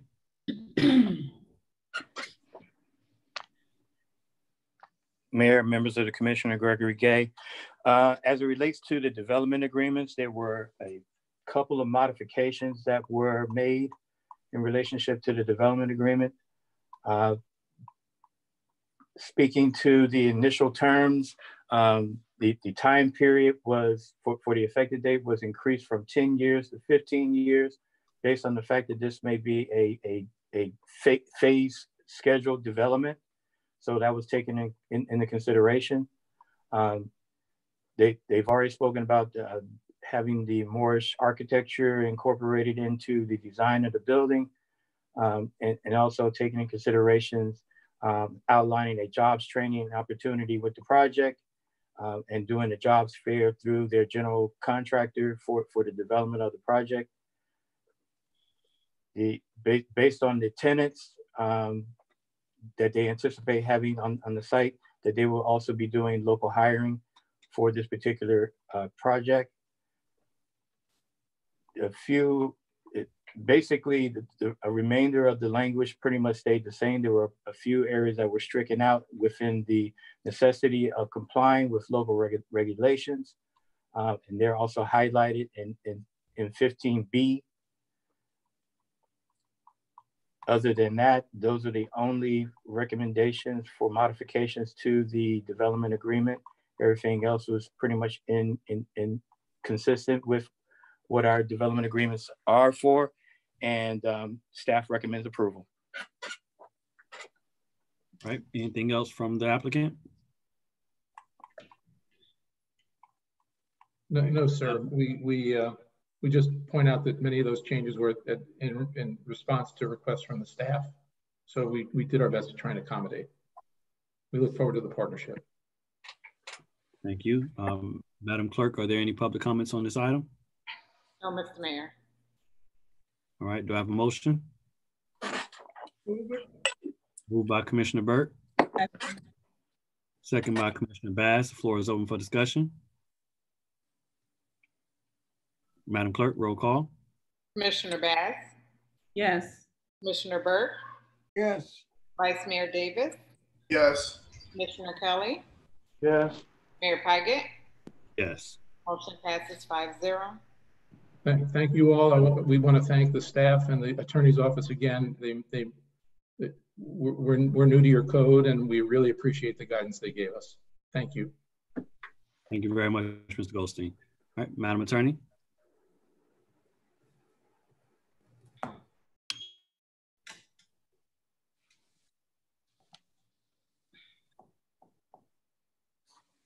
One moment, Mr. Mayor, I'm switching back. If Candace, if you have the item. Yeah, I have it. A resolution of the City Commission of the City of Opa-Locka, Florida, recommending approval of the final site plan for the construction of a retail center on the 8th Parcel site bounded by Superior Street, Northwest 27th Avenue and Opa-Locka Boulevard on the parcels identified by folios 08-2121-007-2680, 08-2121-007-2690, 08-2121-007-2630, 08-2121-013-2010, 08-2121-013-2020, 08-2121-007-2650, 08-2121-007-2660, and 08-2121-007-2670 in the B2 zoning district, providing for an effective date. This is sponsored by the city manager. All right, this is a public hearing item. Mr. Gay. Mayor, members of the commission, Gregory Gay. This is a project that has been presented to you once before in another format. The site is located at Northwest 27th Avenue between Opa-Locka Boulevard and Superior Street on the northwest side. This is a site that presently houses the KFC, a liquor store, and a couple of other properties. You just recently passed legislation about 2 weeks ago addressing the sale of the alleyways in relationship to this particular project. And we told you that the site plan will be coming back before you. The site plan that was originally proposed to you was to be a retail and commercial development site with 4 retailers and restaurants entities on the site. Since that time, when that project was approved, there has been some changes as it relates to the site and changes in relationship to interest in developing the site. The new proposal is to construct a gas station and convenience store on the site, with another portion of the site being dedicated toward a retail use, which is yet to be determined.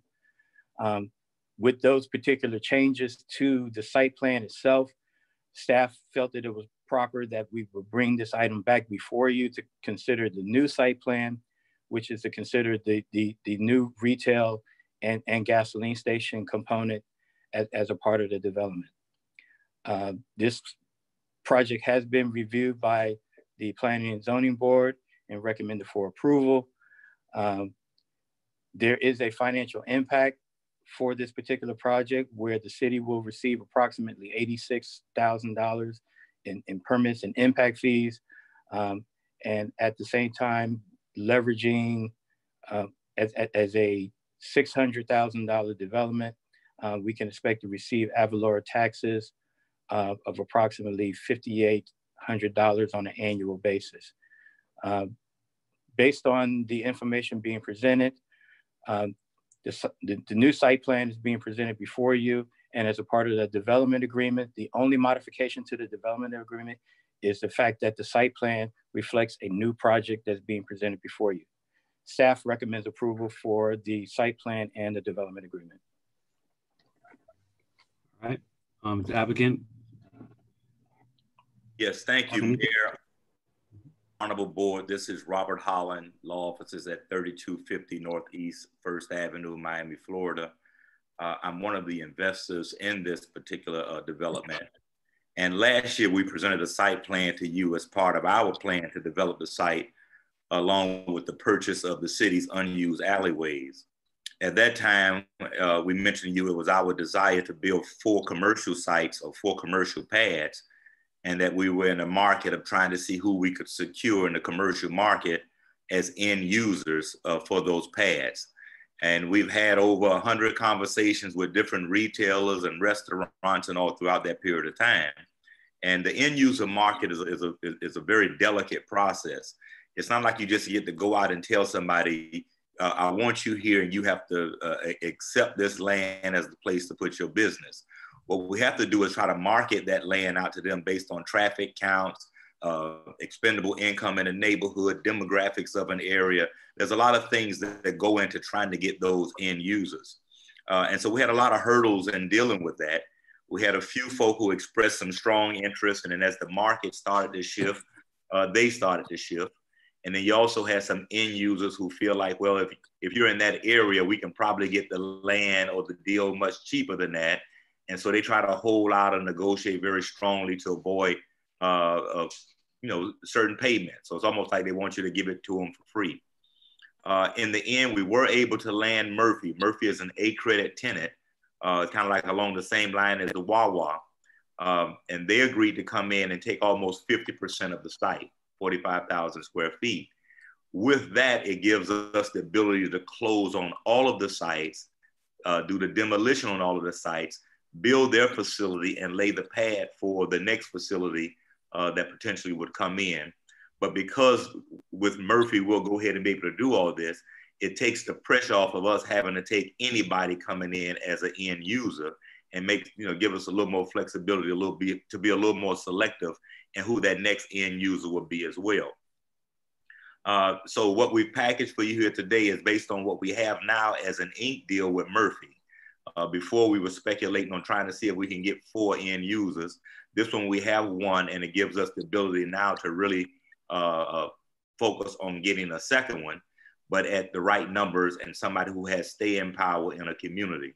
Murphy has staying power to be in the community of some 50 years. So we know we only have an A plus tenant on the line. That is very, very important when you're doing real estate development. I know that was, so that's the reason we're here today. We were hoping that could have been done administratively, but the new manager and Mr. Gay mentioned that no, because of this change, we still had to come back to the council, which added more time and delays because we couldn't do anything before we were able to be heard by the planning council and this board. We're ready to go forward. I know the alleyways went before you guys last week. We're ready to hopefully start demolition in the next 6 to 9 months if this thing is approved today. Murphy, like I said, has already inked the deal and they're ready to go forward. There were some concerns earlier about fines and code enforcement liens. I want to deal with that very straightforward if I can. First of all, we are not the property owners of those properties right now. So any liens or fines that went out would have gone to the property owners. But as we mentioned to you before, and we say it again today, whatever code enforcement liens are against that property, we will deal with at closing, because what will happen is when you come up with the purchase price and you agree to it, you agree to that purchase price free of liens and everything else, which means that it comes out of the seller's hide. Out of the seller's hide when the closing takes place. And so we still stand behind that. I am not aware of any liens that were dismissed or code violations that were dismissed, because that was never anything in my purview. I've never received any notice of any, but I've always said, and I continue to say, if there are liens on that property at the time of closing, they will be paid off to the city of Opa-Locka, because that's the way closings take place. Now, I do express some concern that you may want to look at, and I've listened to some of the comments you mentioned. You know, sometimes derelict property owners do get behind in either taxes and or code enforcement liens. The city has the right to go forth against those properties for code enforcement liens. You also have a right to go forth after they haven't paid those liens to to go through the court system to either bring action on those liens or take those properties. So those options are always yours as a city. So again, we're not here to be derelict. We sent someone out again to clean the property up yesterday again. As fast as you clean it, somebody else comes back and dumps something on it. That's why we'd like to go ahead and get this approved so that we can do the demolition and start the construction to get this property activated so that it can be something that the city of Opa-Locka is very proud of and has camera systems and everything else in place so you can see any derelict activity on the property, as well as working with something through a program with your police department where they have the ability to avoid people congregating in parking lots, anything along that line. So we stand here to answer any questions that you have. The development agreement is the same as it was before. We continue with those same commitments. We're ready to honor those commitments. But like I said, we now have an A+ tenant on the line with a signed agreement. We're ready to move forth and close, but we had to come back because of what they needed as a configuration for their needs. They're not going to close unless, again, their uses can be accommodated. And that's why we're here today. Madam Clerk, do we have any public comment on this item? No, Mr. Mayor. All right. Thank you, Mr. Holland. Do I have a motion for this? Move it. Moved by Commissioner Bass. Second for discussion. Second by Vice Mayor Davis. The floor is open for discussion. Mr. Mayor. Vice Mayor Davis. Thank you. Thank you for the presentation, Mr. Holland. Mr. Mayor, if you recall last meeting, I brought up a couple of concerns. One was about the actual site plan. I didn't actually want to vote on the site plan because I wanted to have more input on what type of project was actually going to take place. And we were instructed that that the developer was ultimately, in a rush to get financing and that sort of thing. So it was of the essence to pass the item that night. The reason I asked is because, going forward, it appears that we don't really have as much input in the site plan. And for one, I would like to, before I approve projects, I would like to see what sort of businesses are coming to our city, because like gas stations and pawn shops and liquor stores and many other businesses that are oversaturated in our city, I, for one, we'll want to support the oversaturation of those sort of projects going forward. In no way do I want to stifle anyone's business or, capitalism. In no way, if they have the right to be there, if the zoning says it's okay. But, I, for one, Mr. Mayor, would have liked to vote on, I would like to have more feedback regarding the site plan before moving forward to the developer agreement. So I just brought that point forward because here we are now. That's my perspective on it. I'll hear from the rest of the commission. Thank you. All right. Thank you very much. Any other discussion on this item? Mr. Mayor, can I respond briefly? Matter of fact, I did. Usually I would, and I apologize, Mr. Holland. Usually we do open up the floor for questions from the commission, and I would have gave Vice Mayor the opportunity to ask that. So yes, you can have the floor. And if there are any questions for the developer, we can do that now. So go ahead, Mr. Holland. Vice Mayor Davis, I agree with you. What happens sometimes in development, which makes it sometimes for most people sometimes hard to grasp, is some people, like the application before, the people who were buying that was the end user. So they know exactly what they're putting in there. Others will come in and buy land and package land up for purposes of going to the marketplace to try to draw people in to be the end user. That piece is a little more speculative. But you always need all of them going on to have economic development going on in your city. If you get to a point where you have to know exactly what's going on the front end all the time, sometimes people don't speculate and go and amass those properties and pull them together so that you can get a bigger, more economically viable development to go in. In fact, if you look at like Northwest 7th Avenue along I-95, you'll see the commercial depth on that corridor is very, very narrow. And behind it are residential homes. That could be a thriving corridor, but everybody's afraid to go in and speculate and buy those homes up and then want to do the commercial depth. Feel like you have to know exactly what's going in before, because sometimes you may hold some of these properties 2, 3, 4, 10 years just amassing them. Because sometimes when people know that you're out buying the properties, they say, oh, well, you probably need my property, so I'm going to make the price something crazy, and then you can't amass the properties. But I do agree with you. The more you know up front on some of these, you are. We had a lot of great fields starting out. COVID has hurt a lot of investment opportunities. Even just, the big investment banks and everybody else just very speculative on what they invest in now. So that's going to even bring a lot of economic development to a standstill unless it's a major corporation, i.e. like the one that just went before you on the last application, who would have a book of business that they could finance their own development and they know what the product is that they're doing. They already have strong bank relationships that'll finance their enhanced operation.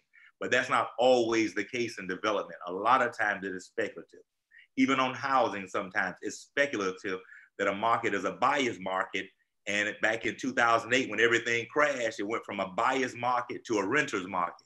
So people who were developing homes to purchase or to sell, now all of a sudden had to figure out how do we come back and turn this around and make it a rental community. And so sometimes it moves back and forth. It's just the nature of economic development. So we apologize, but we thought we could get 4 commercial pads developed. We end up with one company who wanted half of it, which is like 2 in 1, but at least gives us the ability now to market with something even greater without feeling the pressure of kind of taking what comes your way.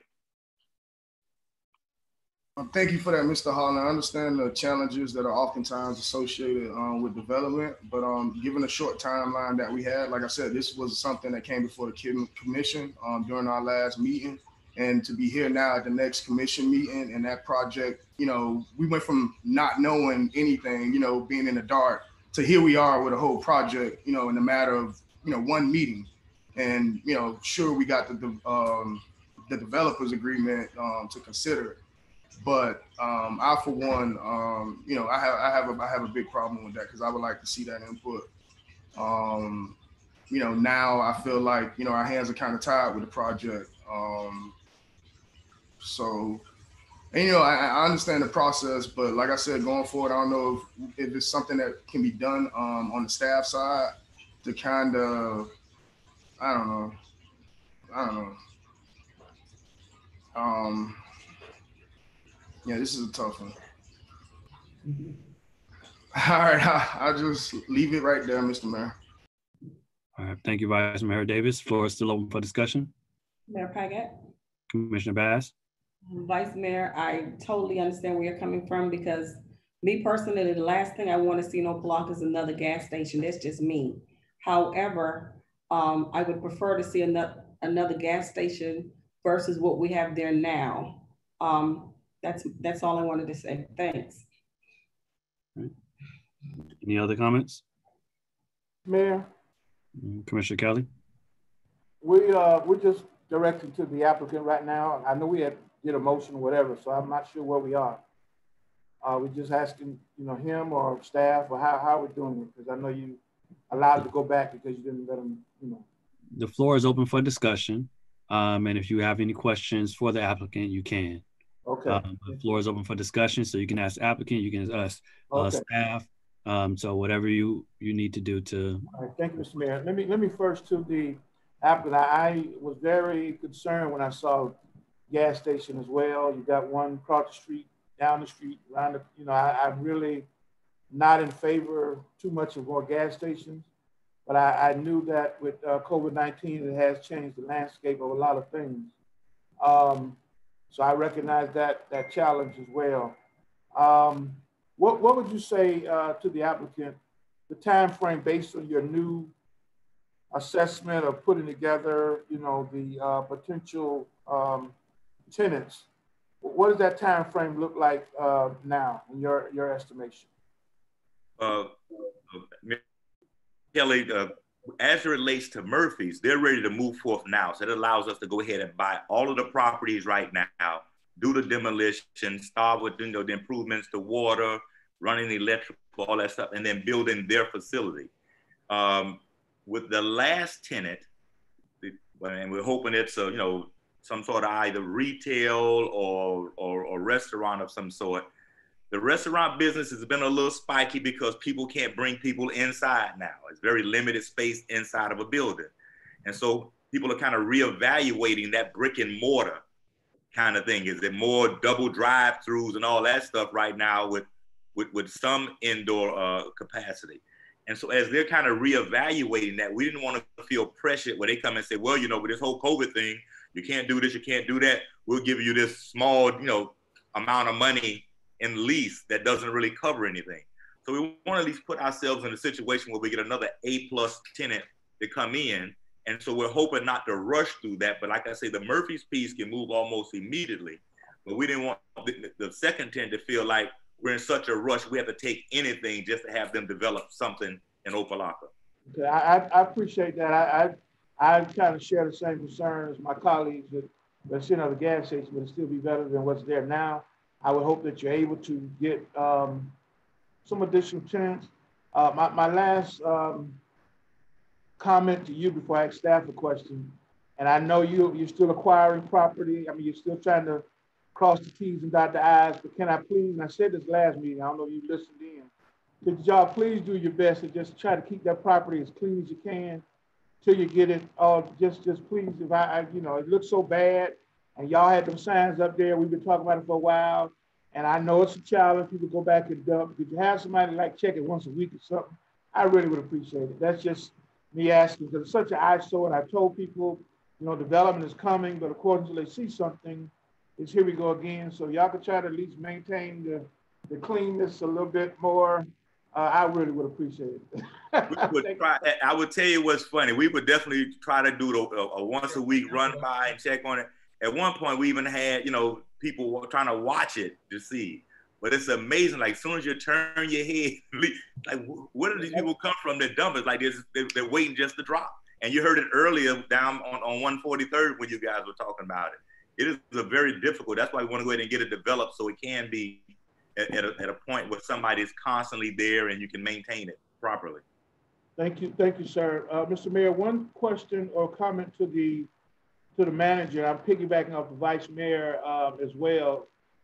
Is there something we can look at, not necessarily related to this project, but if he and the attorney can look at some kind of mechanism that would address the idea or the concern because I have the same one. When we kind of pass something, we get stuff rushed to us, we got to pass it as is, and then changes in midstream. Sometimes I've seen it happen over the years. So if I could suggest asking the manager, his staff, and the attorney to work through some kind of process would address that concern, because I have the same one that the vice mayor is mentioning. Sometimes we get it and it's almost a yes or no, you know, you got to do it now type thing. So if they could, if you all could work on that, I really would appreciate it. Thank you, Mr. Mayor. Any other discussion on this item? Mr. Mayor, to the manager. Commissioner Burke. Mr. Manager, you say at the present time, there are no citations or anything on this property? Nothing pending. There's nothing pending. Thank you. Thank you. All right. No other discussion on this item? Oh, Mr. Mayor, may I? Mr. Manager? To answer Commissioner Kelly's question and kind of answer Vice Mayor's question, you can limit, the city can limit the type of businesses that are within the municipal boundaries. So I know when I first got here, I brought up a statement about all the auto body shops and auto repair shops on Alibaba and various different things like that. And I know there is legislation that you guys can pass to limit the type of businesses in certain areas. I know it was something I was looking into about 3 months ago and kind of didn't go anywhere. I didn't push it any further, but since you all are bringing that subject up now, I'll talk with the city attorney about it and see what we can do. All right. Any other discussion on this item? Madam Clerk? Commissioner Burke? Yes. Vice Mayor Davis? Yes. Commissioner Kelly? Yes. Commissioner Bass? Yes. Mayor Pygott? Yes. Motion passes 5-0. Madam Attorney? A resolution of the City Commission of the City of Opa-Locka, Florida, recommending approval of the development agreement for the construction of a retail center on the 8 Parcels site bounded by Superior Street, Northwest 27th Avenue and Opa-Locka Boulevard on the parcels identified by folios 08-2121-007-2680, 08-2121-007-2690, 08-2121-007-2630, 08-2121-013-2010, 08-2121-013-2020, 08-2121-007-2650, 08-2121-007-2660, and 08-2121-007-2670 in the B2 zoning district, providing for an effective date. This is sponsored by the city manager. All right, this is a public hearing item. Mr. Gay.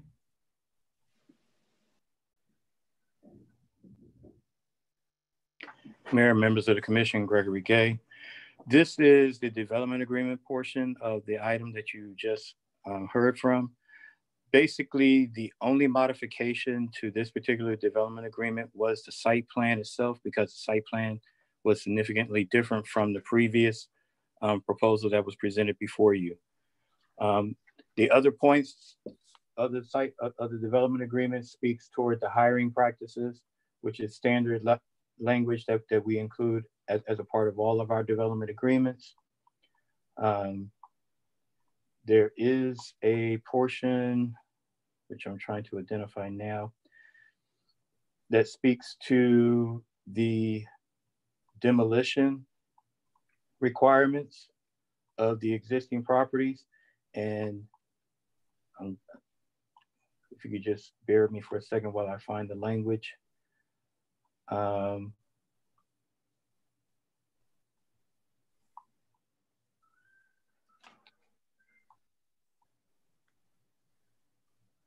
Okay, and it says the applicant under letter N, and I believe that's in section 9, letter N of the development agreement. The owner developer must comply with the following timelines applied immediately upon the approval of the development agreement and restricted covenant. Violations of the timeline may result in a revocation of any approvals with the development permit or any actions deemed necessary by the city of Opa-Locka. And one point is the application of permits for demolition. It says here within 6 months from the execution of the development agreement, the developer has agreed to demolish all existing structures and provide 8 to 10 labor jobs. There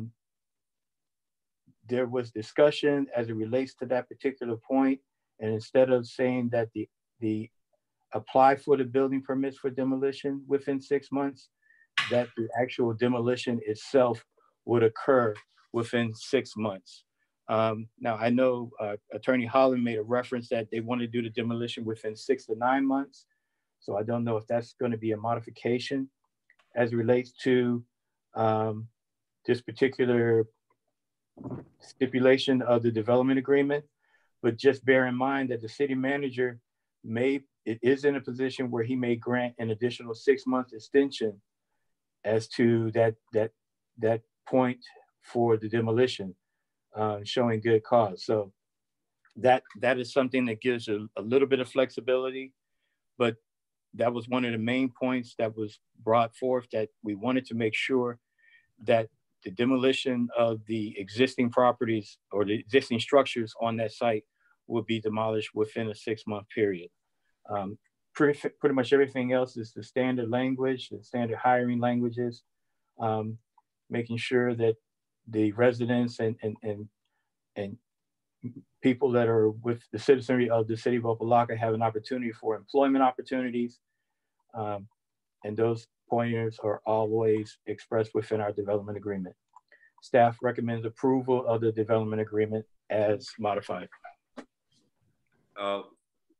Mr. Holland?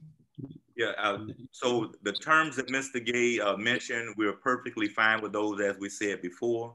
As I've mentioned to everyone in this process, we want to move and get this thing done ASAP, because we don't want to keep just taking on expenses of paying for extensions on the contract. And I'm going to say this because I know Commissioner Kelly is a fisherman, because I see him on Facebook with the seniors fishing. When you get one on the hook, you got to bring it in. So now we know we have Murphy's on hook. We have to bring them in and close this deal so we can go ahead and get the demolition and everything done. So we're not trying to play around with it now that we have an end user that would justify all of the investment in this. So we're ready to move ASAP. Obviously, it's relying on the city with permits and everything else for demolition. It won't be from a slowdown on our end. We're ready to move and get it done, consistent with the development agreement and the manager's discretion if he sees that we're doing everything we need to be doing. But for some unforeseen circumstances, there'll be some need for an extension. All right, any questions for Mr. Holland? All right, so just to be clear, Mr. Holland, you are okay with us amending section 9N, first bullet point, so that instead of saying apply for building permits, that the developer will agree to demolish all existing structures within 6 months, and the city manager may grant additional 6 months extension for good cause. We're fine with that, but understand we can't do any demolition until we get at least permits for demolition. So the city kind of controls that too. So I don't want there to be some delay on that end and I walk myself into a box if the permits are delayed on that end and we can't move forward. But I trust staff has kind of worked with us. I'm sure the manager has shown great effort in trying to help this stuff resolve. And at the end of the day, we want to impress you guys by getting it done as well. So we're committed to trying to get it done ASAP, Mr. Mayor. All right. Any other questions for Mr. Holland? Mr. Mayor? Commissioner Kelly? This is a developer agreement. I know the jobs piece is normally standard in all our agreements, but because you're looking at different potential tenants, Mr. Holland, I'm assuming when you make your discussion with them, they're fully aware of that job speak, because I've learned over the years, some people, when they come in, they've already got a process in place of how they hire. And I've run into that too many times where they do their enlisting or trying to hire or whatever, and the city becomes secondary. So I know we have language in there. I just want to make sure I notate that, and that you, obviously, as you're pursuing these other tenants, keep that in mind as well. As part of the agreement, normally part of all of our agreements. Thank you, Mr. Mayor. All right. Anything else? Mr. Holland? Nothing from me. All right. Madam Clerk, do we have any public comment on this item? No, Mr. Mayor. All right. Do I have a motion? Move it. Moved by Commissioner Burke. Second. Second by Commissioner Kelly. All right. Floor is open for discussion. Mr. Mayor. Commissioner Burke. I just would like to say the last time this came before the commission, there were code enforcement fines to the manager. Mr. Manager, I would like for you to find out if the developer didn't pay those fines. I would like for you to find out what happened to those fines and who abated them and who authorized them to abate those fines. Thank you, Mr. Mayor. All right. Mr. Manager, could you affirm that? Answer his question? Yes. All right. Okay. All right. I would like to propose an amendment to section 9N for the developer has agreed to demolish all existing structures within 6 months of execution of development agreement, pending the proper approval of all building permits. And Mr. Mayor, is that also with the manager's discretion, if he sees that we're doing everything we ought to be doing to try to move this along, that he has that grace period to extend up? Yes, 6 months. It's still that we're not amending that. That's already there in the actual language. And we accept that. Okay. All right. Do I have a motion for that? What is that amendment? I didn't understand, Mr. Mayor. We're amending section 9N of the development agreement. Instead of having them apply for building permits, we're asking that they demolish the structure within 6 months, pending proper approval of the building permits for demolition. Okay. It's moved by Vice Mayor Davis. Are you seconding the motion? Do I have a second for the motion? Second. Second by Commissioner Bass. The floor is open for discussion. Commissioner Kelly. Yes, I'm Mr. Mayor. Yes, sir. You said the owner developer must comply with the following timeline and applying for building permits. Your amendment is to what? Automatically they have to demolish? It's to, instead of just apply for building permits, which doesn't set a date for demolition, it's asking that they actually demolish the structure within 6 months, pending the fact that if they go through the actual building, like all the building permits are approved in a timely manner. Okay, but that does not supersede the other clause about the manager can do 6 month extension? Yeah, we're not changing that. That will stay the same. So it will stay the same. So we're only changing that apply. That second part of the bullet, the city manager may grant a single 6 month extension for good cause shown, is still there. Okay. Thank you, Mr. Mayor. Any discussion on the amendment? Madam Clerk, roll call. Commissioner Kelly? Yes. Commissioner Bass? Yes. Commissioner Burke? Yes. Vice Mayor Davis? Yes. Mayor Pygott? Yes. Motion passes 5-0. Any discussion on the main motion? Right, Madam Clerk. Vice Mayor Davis, Yes. Commissioner Kelly, Yes. Commissioner Bass, Yes. Commissioner Burke, Yes. Mayor Paget. Yes. Motion passes 5-0. Thank you so much. And we're going to see if we can make you guys proud. Thank you very much, Mr. Holland. Thank you for your team for bringing, for seeing that potential development, bringing in all those properties and creating something better for the city of Opa-Locka and the community. We really appreciate your investment in the community. Madam Attorney.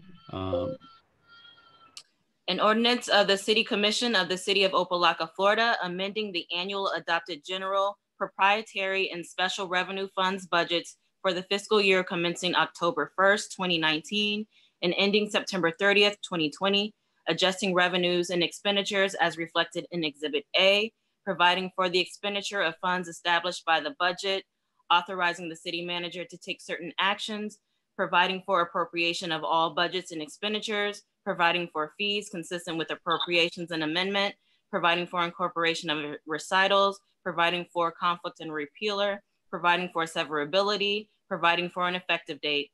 First reading was held on May 27th, 2020. And this is sponsored by the city manager. Okay, this is a public hearing item. Madam Clerk, do we have any public comments? No, Mr. Mayor, we don't have any. All right, do I have a motion on the floor? Move it. Motion moved by Commissioner Burke. Second. Second by Vice Mayor Davis. Any discussion on this item? Madam Clerk? Commissioner Bass? Yes. Commissioner Burke? Yes.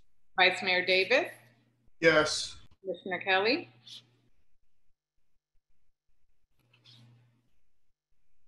Commissioner Kelly?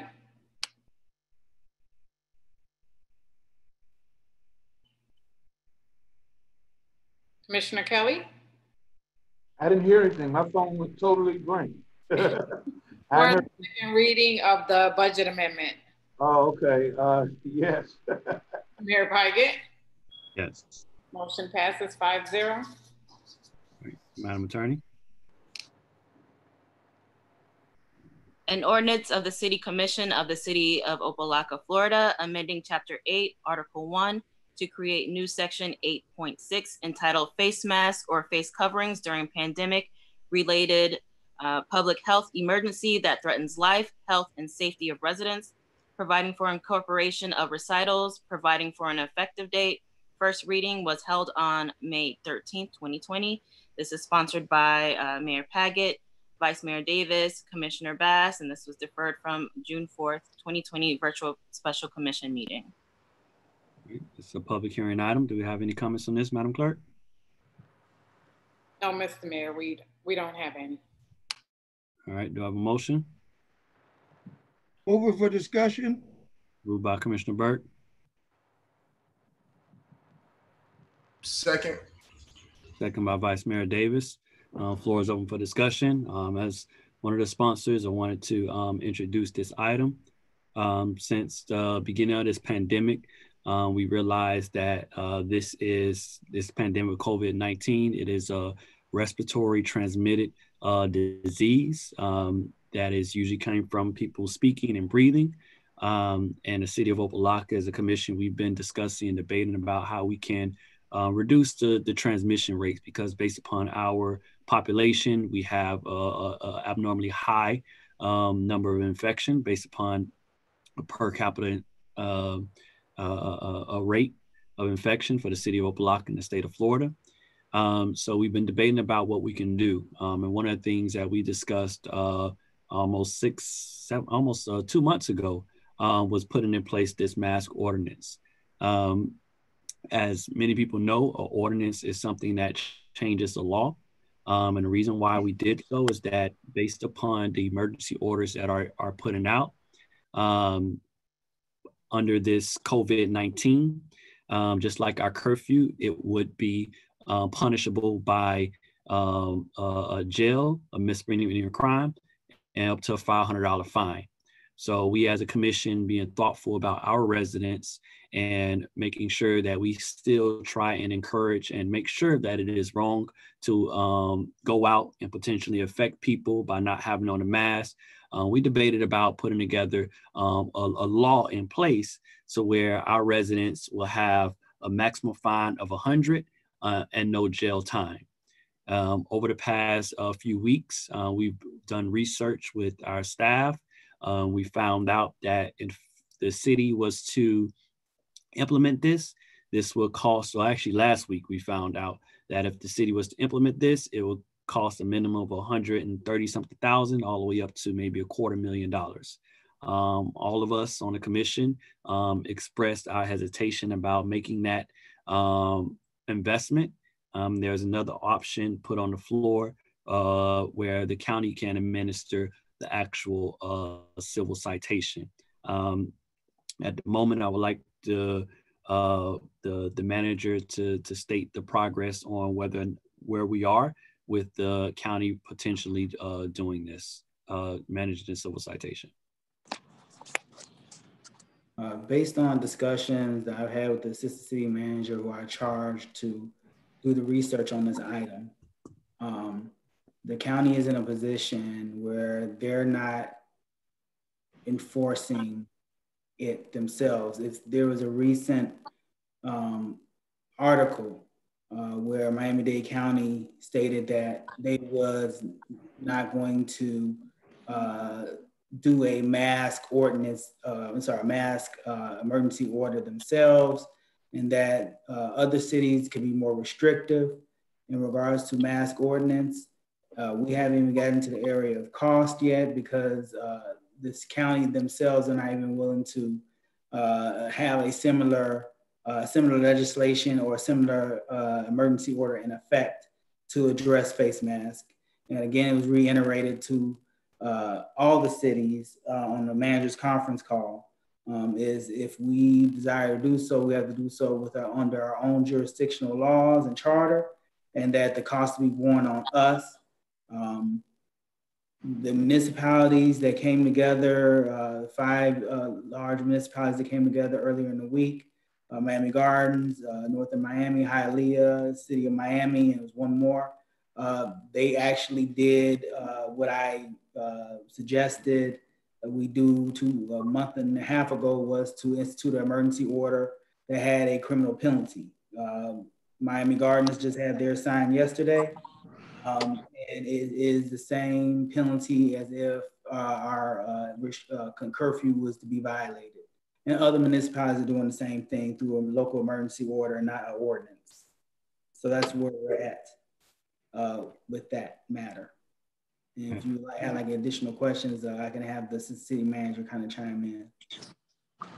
So, at the moment, the $0 cost that we intended and was presented last week, if it were done by the county, doesn't seem as though it is an option at the moment. But as everyone have probably know, that just over the past 2 days, all the major cities in Miami-Dade County have moved forward in establishing a mandatory emergency order with the penalty of jail time, misdemeanor crime, and also $500 fine. I think this is a good time as a commission to discuss whether or not, because I personally would prefer to maybe defer this item to indefinite time until maybe we can lobby the county to put in place a civil citation plan supported by municipalities instead of criminalizing people all across the county for not wearing a face mask. And whether or not we want our manager to move forward, because it will cost the city quite a bit to do it ourselves, it cost us quite a bit to reduce the penalty, whether or not we want him to just move forward and put the penalty and issue emergency orders like all other cities to put a mask law. So that's to me the discussion right now, and would like to open up the floor so that we can figure this out. Hey, Mr. Mayor. Vice Mayor Davis. Thank you. Just wanted to provide my update from the League of Cities. So most of the reiteration of the social distancing and the mask ordinance and the kind of recent movement that we've seen around the issue has been attributed to capacity restrictions with businesses. So as you know, as we begin reopening, the county in particular has had enforcement issues with, you know, social distancing and businesses ultimately complying with the maximum capacity percentages that they set forth. So those are two indicators that I've noticed other cities in the county at large are using to kind of drive the, you know, the need for the law. And that also, you know, is why they recently reiterated, you know, social distancing, you know, the curfew is still in effect and the face mask ordinance. Mayor? Commissioner Kelly. Thank you. I'm going to say it like this. I think at this moment, we ought to take a deep breath before we pass anything. If we deem anything, it should be somewhat of curfew and establishing the penalties if we were to do that. I don't agree with the structure of some of the cities, the way they're doing it with the penalizing and possible putting stuff on folks' record. I'm not for that. I think the county approach has been to crack down on businesses and where people go. I think we're already doing that in a sense, but maybe I think we ought to do that more so. And if we need to, as I said last time in the workshop, spend a couple more dollars on education and public relations that I know that we're already working on, you know, with wearing masks, et cetera. Do that. Let me ask a question, if I can, to the manager via the police, because we get these reports on mass warnings, et cetera. I've seen some address. I know some of the apartment complexes. Are most of our warnings, Mr. Mayor, to the manager, I guess to whoever he designates, are most of our warnings coming in business settings as opposed to just everyday folks walking down the street? Chief Mayor? Dobson. Yeah, the manager has the floor. Go ahead. Chief Dobson. I'm sorry, Commissioner Kelly, I didn't catch the last part. Can you repeat the question, please, sir? The question was, in the reports that we get about warnings and social distancing and all that, the manager provides in your office, are most of the challenges you find coming from businesses and or folks just walking down the street, or where the major challenges come from when it, you know, in terms of mass warnings and things like that? Mr. Mayor? Yeah. Yes, sir. A large number of them have definitely been the apartment complexes, not so much as people walking around the street, but more the apartment complexes and the businesses in areas of the convenience stores and are also the businesses and restaurants. A majority are from the apartment complexes, but then the other parts are definitely businesses and the restaurants. Okay, well, having said that, I think we ought to hold off on the ordinance. And I think we ought to suggest or recommend to the manager to deal with from that standpoint. I think that's what the county's really doing. And a lot of other cities, as the vice mayor is mentioning, I know the cities that are talking about the penalties and citation, whatever, and misdemeanors. But I think the county's approach is to really crack down on the businesses where people are going and where they're frequenting to drive that message home. Because if people see that the business is not open because of masks and not, you know, following the guidelines, I think we're better served that way. And then if we want to pursue the county, maybe looking at some kind of program that we can piggyback off of for the citation later, do that. But I think that's our best course now, and not go forward with the ordinance as it is. Thank you, Mr. Mayor. Anyone else? All right. So to my sponsors, are we willing to defer this indefinitely until we hear back? my co-sponsors? Yes, Mr. Mayor, I for one would like to hear back. You know, I would definitely like to hear back and have more information in front of me before making a decision. I know we pretty much scratched out the city pretty much managing the program independently. So it seems that we're only left with one option, and if that doesn't work out, you know, we know what direction we pretty much have to go in. So I for one would like to see that information. Thank you. All right. Second. Yes, sir. Yes, ma'am. I concur. Okay. All right. So, all right. Thank you. So then the other thing, we don't have a workshop tomorrow, and we do have a workshop on Saturday. But is anyone clearly in favor of making sure we put together issue a emergency order for masks like other city has done, or do we still want to just chill on that? So because this will be the time for us to share it with the manager to see if that's something he wants to move forward with. Yeah. Commissioner Kelly? I mean, the manager can certainly, we can look at an emergency order, but I'm not still comfortable with at least the language that I've seen on TV. I haven't seen actual legislation from the city, but I don't really want to penalize our folks in terms of putting someone on their record. I don't know if there's a layer in between that can be put in an emergency order, but if it can't, then I would suggest we just educate and have the police to crack down on the places where they know that it keeps occurring and finding them or whatever that process is to get that message out. I think we're not going to spend $170,000 on this program, but it is possible maybe to have the manager discuss with the PR person some other things. I know there was some talk about some kind of campaign for the apartments to wear the mask or what have you. I don't know where that is, but maybe that's a viable alternative. And since we're not meeting tomorrow, maybe by the time we get to next week, the manager will have that hashed out and or a proposal for a emergency order with not something that necessarily criminalizes folks, but somewhere in between. That's just my thoughts, suggestions. Thank you, Mr. Mayor. Anyone else?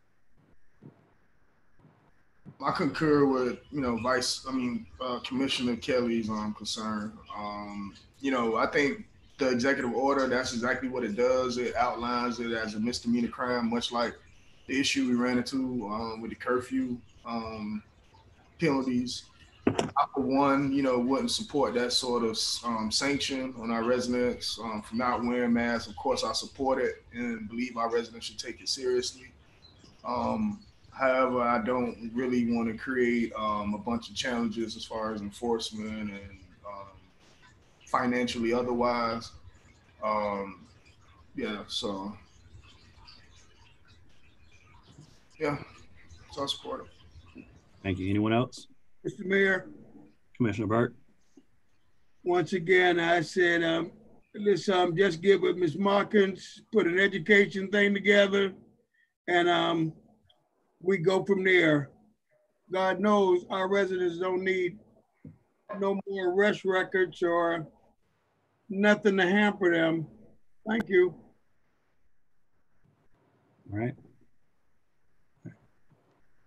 Commissioner Bazzi, you have something? Yeah, you know, I'm just gonna have to go along with it and just pray that it all works out. But, you know, at the same time, we can do what we deem necessary in our city. We're only, what, 4.4 square miles away from other cities, where if our residents venture out, you know, out of our city, and they will be fined. The things that we're trying to protect them from will happen. So it behooves us as residents of Opa-Locka to keep it covered. Thank you. Okay. And the last thing I know, kind of close to this item, because we talked about the criminalization. Matter of fact, I'll do that in the mayor's report. Madam Attorney or Madam Clerk would like this item deferred indefinitely. Yeah, this item 16.2 will be deferred indefinitely. All right. Moving on to the manager's report. Good evening, Mr. Mayor, commissioners and staff. My report today really is going to consist of talking about COVID-19. As everybody's observed and been watching the news, COVID-19 in the state of Florida has spiked significantly. And the city is preparing to take measures to place essential workers back home. As some of you all may know, we've had some COVID-19 related issues in our community. And I think it's very important to protect our employees and this municipal building as best as possible to kind of prevent the spread. We did have a thermal camera installed on Monday. So the City Hall does have a thermal camera. When you enter, anybody that enters the front door, the temperature is taken. It does do an audible alarm or alert to the security guard if somebody's above a certain temperature. We are putting various other provisions in place to kind of address those issues. As far as awareness with our residents and Corona-19, I will be speaking to Ms. Motkins in regards to the subject and come out with a detailed plan. I know she does have a mask it up campaign going on right now that she's pushed over the last week. The city does have enough masks on hand to do outreach efforts in regards to giving residents masks out on the street. I know some of our elected officials have done that and has been, somewhat successful. So I don't have a problem if we want to kind of schedule a day to do outreach, or if our elected officials and key staff members just want to have masks on hand if they see a resident that need a mask or needs anything at all whatsoever, and to try to promote that. We do want to kind of promote the social distancing. I think that's very essential and very important. And also we got to make sure our employees are safe. Our testing site has been maxing out every day since last week. The highest testing numbers that we've had is 236. As you all know, the maximum capacity of our testing site is 200 a day. The testing site has been closing at 11:30, 12 o'clock. As you know, typically it's a 3 o'clock closing. But if they have enough people in line to sustain all the tests for that daily rate or daily test amount, they will close off. So those that get tested, I would tell our residents to get up and get out there early to get tested. It kind of reminds me of the food drive, how people park and get in line for Feeding South Florida. It's the same thing with our testing site. Get in line early and make sure that you're registered and you're able to get tested. If you're able to schedule an appointment, that's great.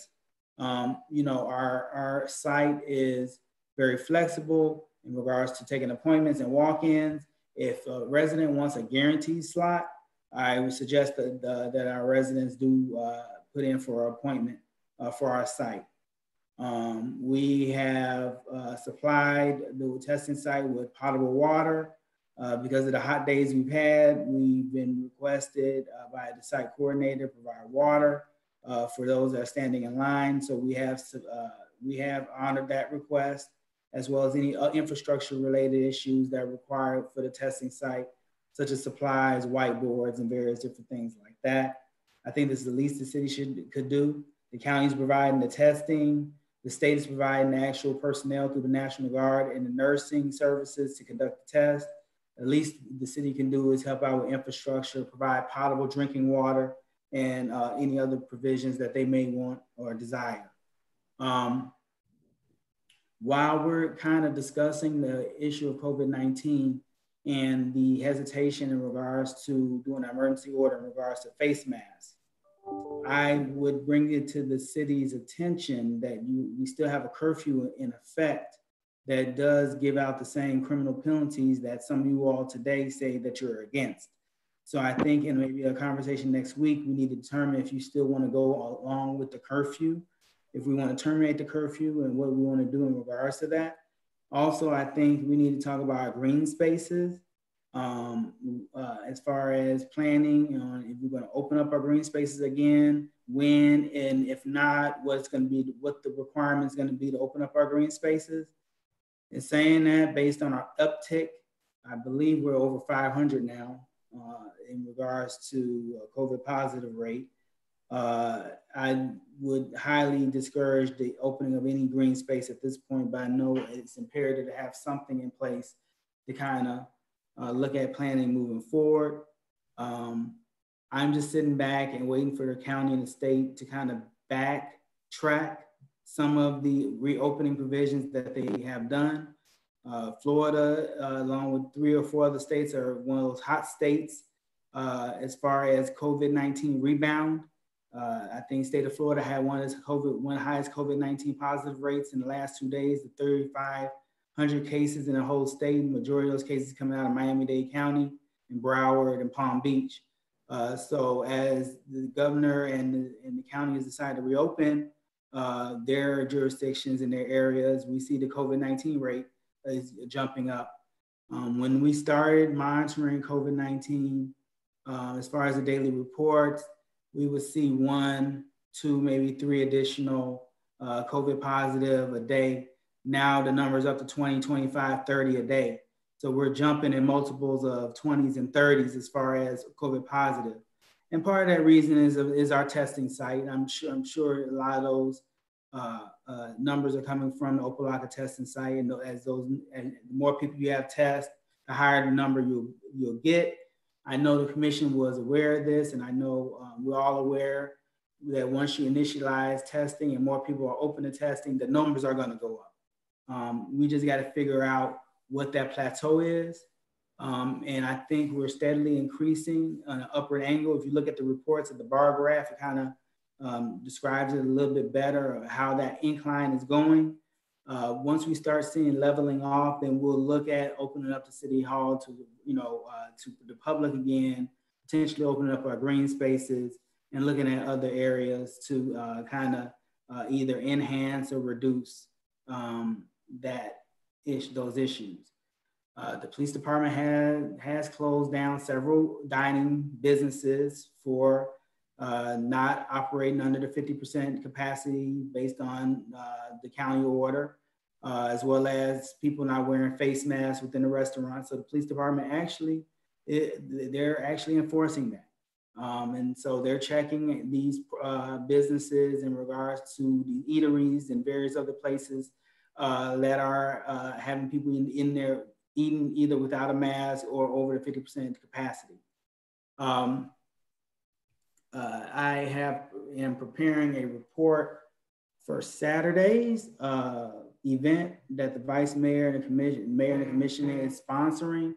And so that will go over the 4 major challenges, COVID-19 response, as well as various other items that should be noteworthy for our residents and those who participate in that town hall, which I think is going to be very well received. We will be streaming on Facebook Live, as well as me will be streaming on YouTube. Facebook Live, we'll be taking questions from there, and then individuals are allowed to put in questions prior to the event. So we already have pre-moderated questions, and we can have answers to those questions. And I think Ms. Mockins has that set up Friday to receive those questions. So it gives time for the commission to develop responses. And then of course you have a Q&A that's gonna occur towards the end of the town hall meeting. So at this point, that kind of concludes my report in regards to like COVID-19 in general, because since we're not having a workshop tomorrow, I kind of want to discuss that. And I kind of want to leave the floor open for the commission, mayor and vice mayor to ask any questions of me or any requests they have of the city manager's office kind of moving forward. Before we do that, I came to this city to create and make change. And that is what I am going to do. You know, there is sometimes in people's lives, you run into people that say things that are discouraging or demotivating or try to take you off your square when you're making movement that other people may not like being made. I understood coming into Opa-Locka of the environment that I was coming into as a city manager. And it's an environment that I'm very, very much familiar with. And I say, and I ask for the commission's continued support as I continue to make decisions that's gonna make and change the way of life of our residents and change the structure of how our government operates. So I am still here. I am still prepared to make those tough decisions that are needed and that are required to move the city to move forward. I don't take any negative comments that are given in open forum or closed forum to heart. I am a man of God. I ask the Lord to give me the strength to move forward and have a forgiving heart. And I am that person that has a forgiving heart, and I can't control what other people do or say in regards to me, my progress, or whatever else they may want to say. When people start coming out of the woodwork and they start making statements and make disparaging comments, such as the one made tonight during public comments, it kind of puts me in a position to wonder, what am I doing right, where individuals want to choose to attack and land-based. And this is the way of life that we're in. This is, I'm in a semi-quasi-political position. I'm appointed by the electorate to do a job. And I am subject to the same ridicule that our electorate is subjected to. The only difference is I'm not running for office. I'm just sitting in an office that I'm appointed to do a job.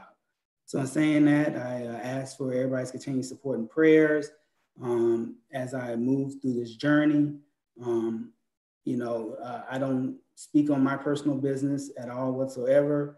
I've spoken to individual commissioners in regards to me and what I'm dealing with, and I'm going to move forward and be very strong as I do that and stay positive through the course. If there's no questions, that concludes my report, and I'll take any questions from the mayor, vice mayor, or commission. Mr. Mayor? Any questions for the manager? Commissioner Burke? Mr. Manager, I'm concerned. Is there a protocol in place for our employees as far as COVID-19? I mean, if someone, or who do they report to if they find out they're positive? Is there somebody keeping track of what employee has tested positive, or what is the protocol for our employees? Because a lot of them are saying that they're not comfortable coming to work because of some of the things that are going on. That's number one. And number two, you keep saying that there's a curfew in the city. Mr. Mayor, when I ride through this city at 10:30, 11 o'clock at night, I can't tell there's a curfew. The last time I went out, I rode by a Quick Stop on 135th Street. There was like 8 people on that bus stop at 11:30 at night. I rode through there. I rode east on Alabama. Alabama is wide open.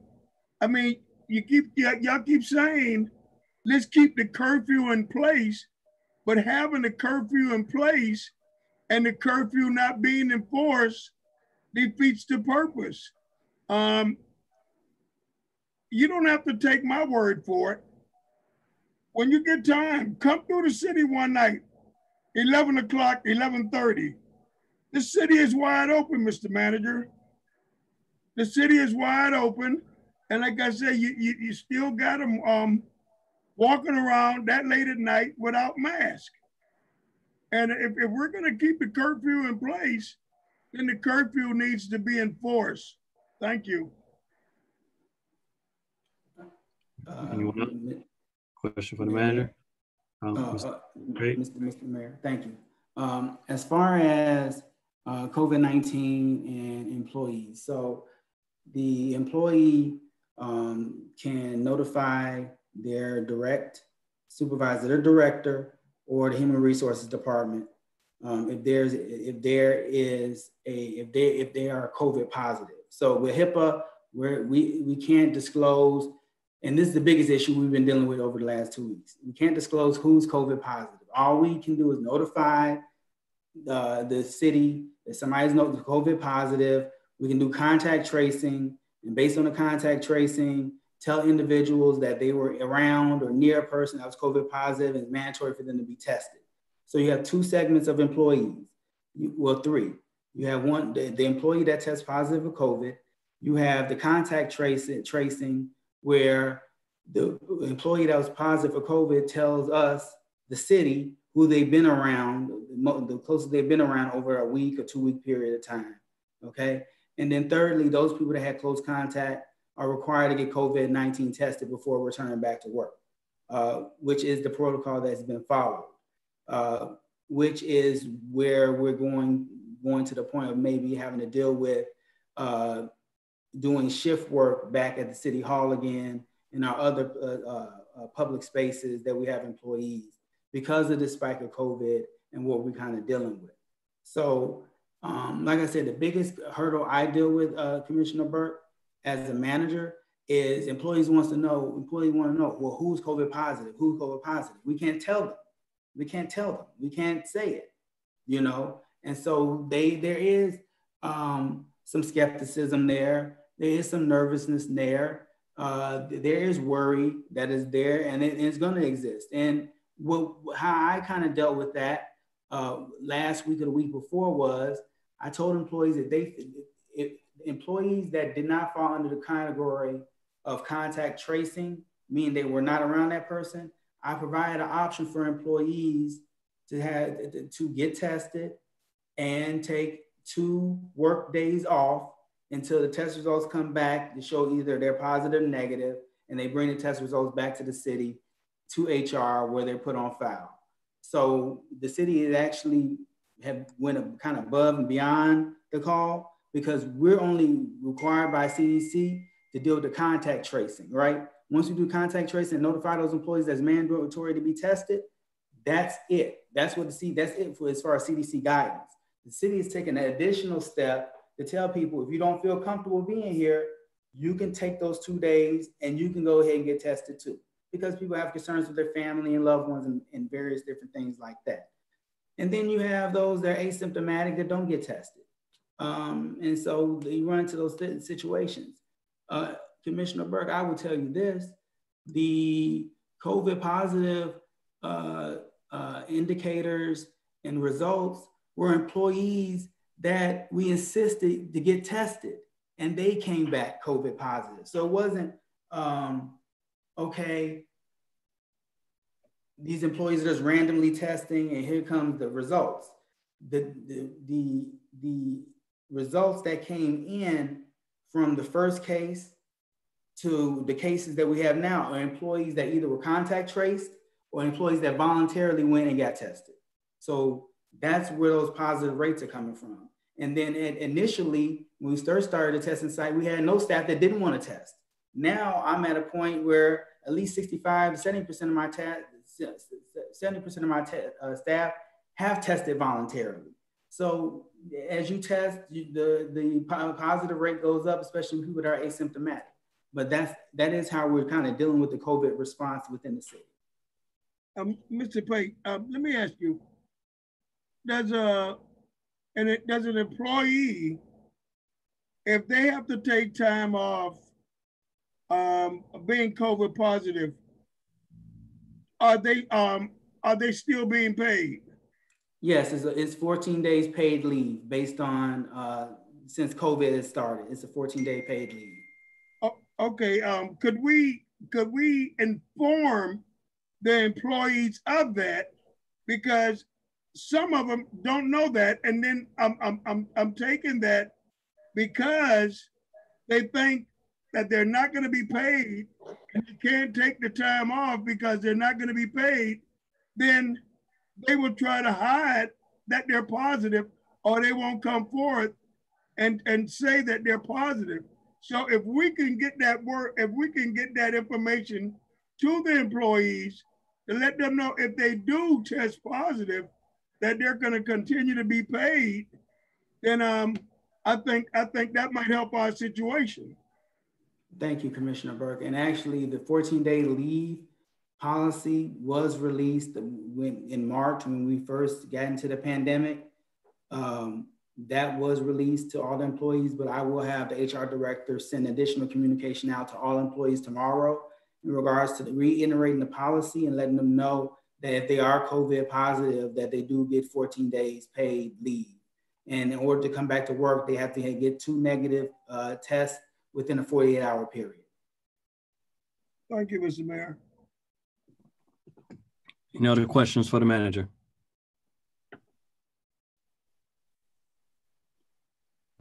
Mr. Manager, I do want to make sure that we do stay on top of our 4 major challenges. We know we had some, I think about almost 2 meetings ago, you were discussing we were going to put a pause on our audit process so that we can get some information and review the finance department.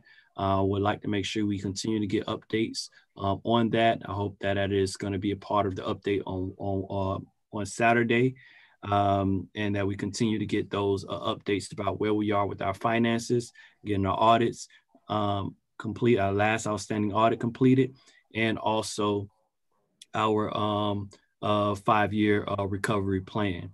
Also, I want to continue to get updates on the infrastructure projects, the road projects, the flooding, and water billing issues. I know tonight is a longer than usual meeting, so I know we want to cut down some, and that's COVID-19 that is here. I want to make sure that we continue to do that, and that is going to be provided during the upcoming workshop. Also, want to make sure that we have an update on our hurricane preparedness. This is hurricane season, and we need to make sure we have a hurricane plan in place for that. And finally, updates on the flooding issues in Glorietta Apartments, and making sure that we are staying on top of the property owners to ensure that that flooding is not a problem, hopefully this hurricane season. So if we can please make sure those are addressed during this workshop, because I know those are things that many of our residents are concerned about moving forward.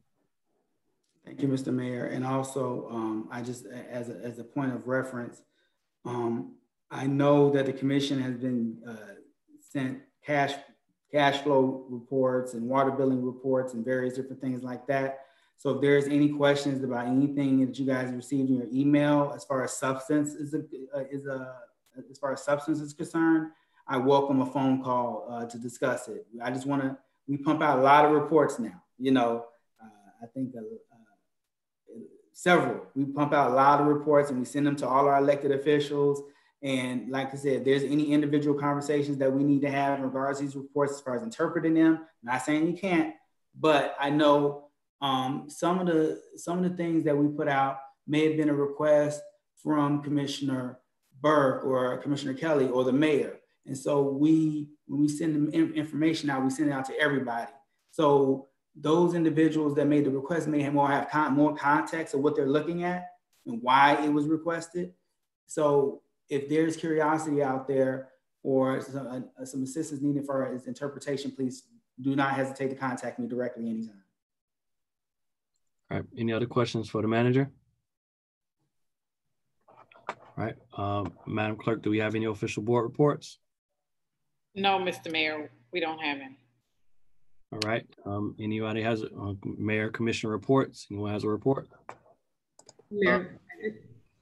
Commissioner Bass? Yeah, just quickly, as I was doing my neighborhood walk this week, I actually made contact with several of our residents who had absolutely no idea of our scheduled meetings or our COVID meetings or anything of that sort. I'm not saying that we're not doing better in promoting those meetings, but one of them made a suggestion that we use our, we call it Connect Ed with District. What is it again?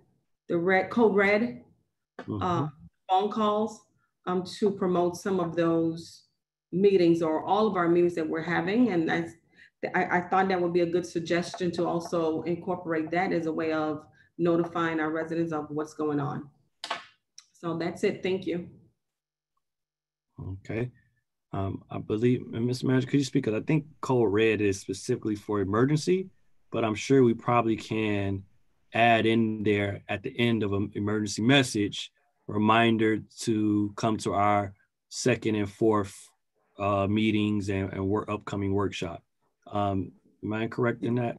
No, you should be fine with that. As long as at the end of the script is related to COVID, it should be perfectly fine. Now,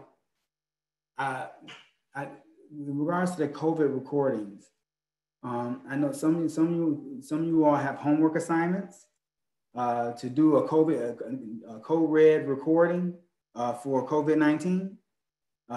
Some of you all missed your homework, but me and Ms. Mockins are kind of working on that, so you guys can do individual recordings. So the intent is that we want all you all to do a recording a week so the residents can hear each voice of the commission instead of mechanical voice or any other voice. So I know you guys may have gotten emails saying, hey, can you record this? Here's the script. And that the purpose of that is to put out on code red on a weekly basis as far as reminding people of testing.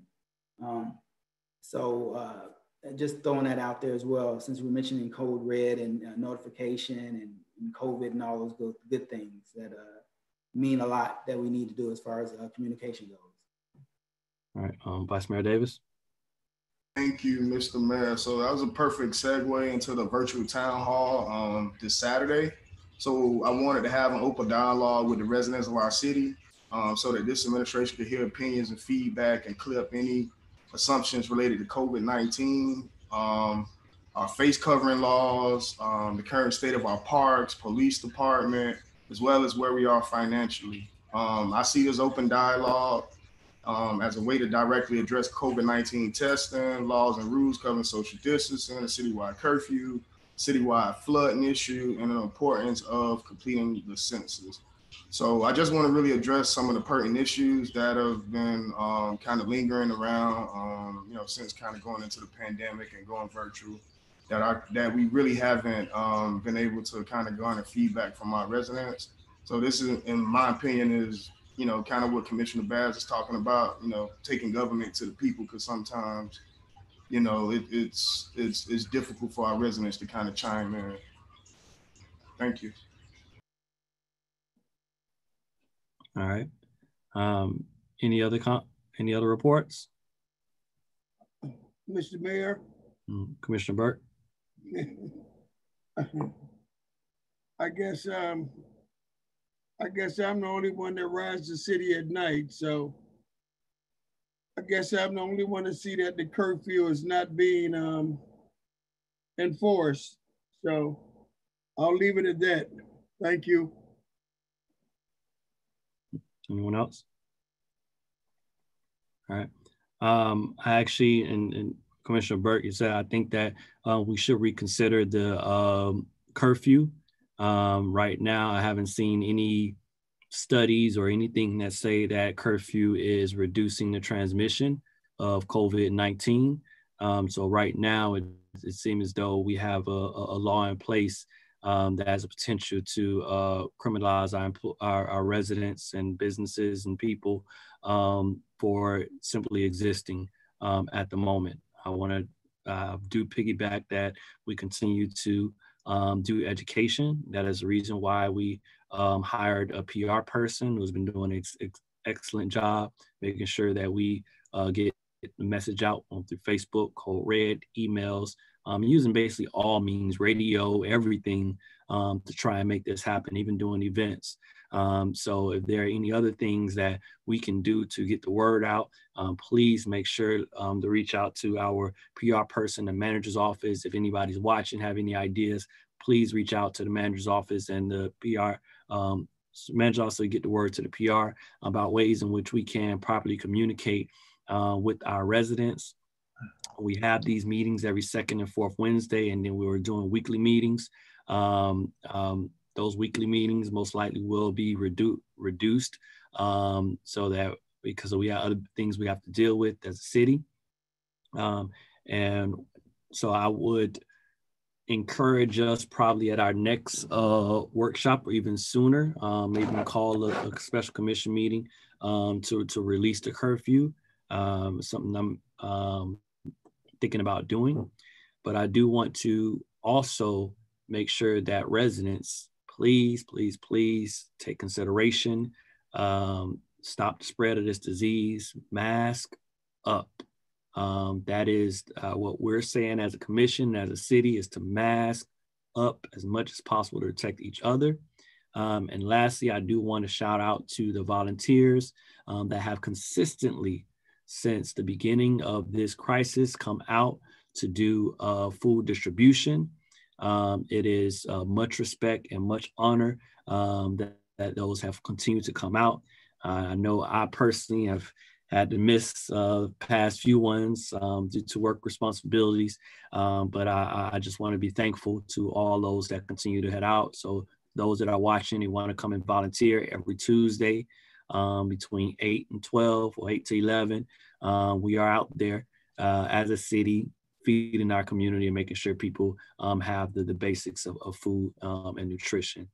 So we will continue to have updates. I look forward to the workshop on Saturday led by Vice Mayor Davis to provide another venue to give updates on our 4 major challenges, including COVID-19, 4 major challenges, COVID-19, and quite a few other things that we are addressing. So I want to thank everybody for being here and being a part of this long. And actually, this is abnormally long for this new commission. It was the norm in the past, but this is abnormally long, and I'm glad that we all feel that way for this long meeting. Now we've adapted to that so that we can continue to move the business as quickly as possible. So that concludes my report, Madam Clerk. Do we have any applications for board appointments? Not at this time, Mr. Mayor. All right. Do I have a motion to adjourn? Motion to adjourn. Moved by Commissioner Burt. Second. Second by Vice Mayor Davis. Everyone have a good evening. Thank you for your time. Take care. Everyone.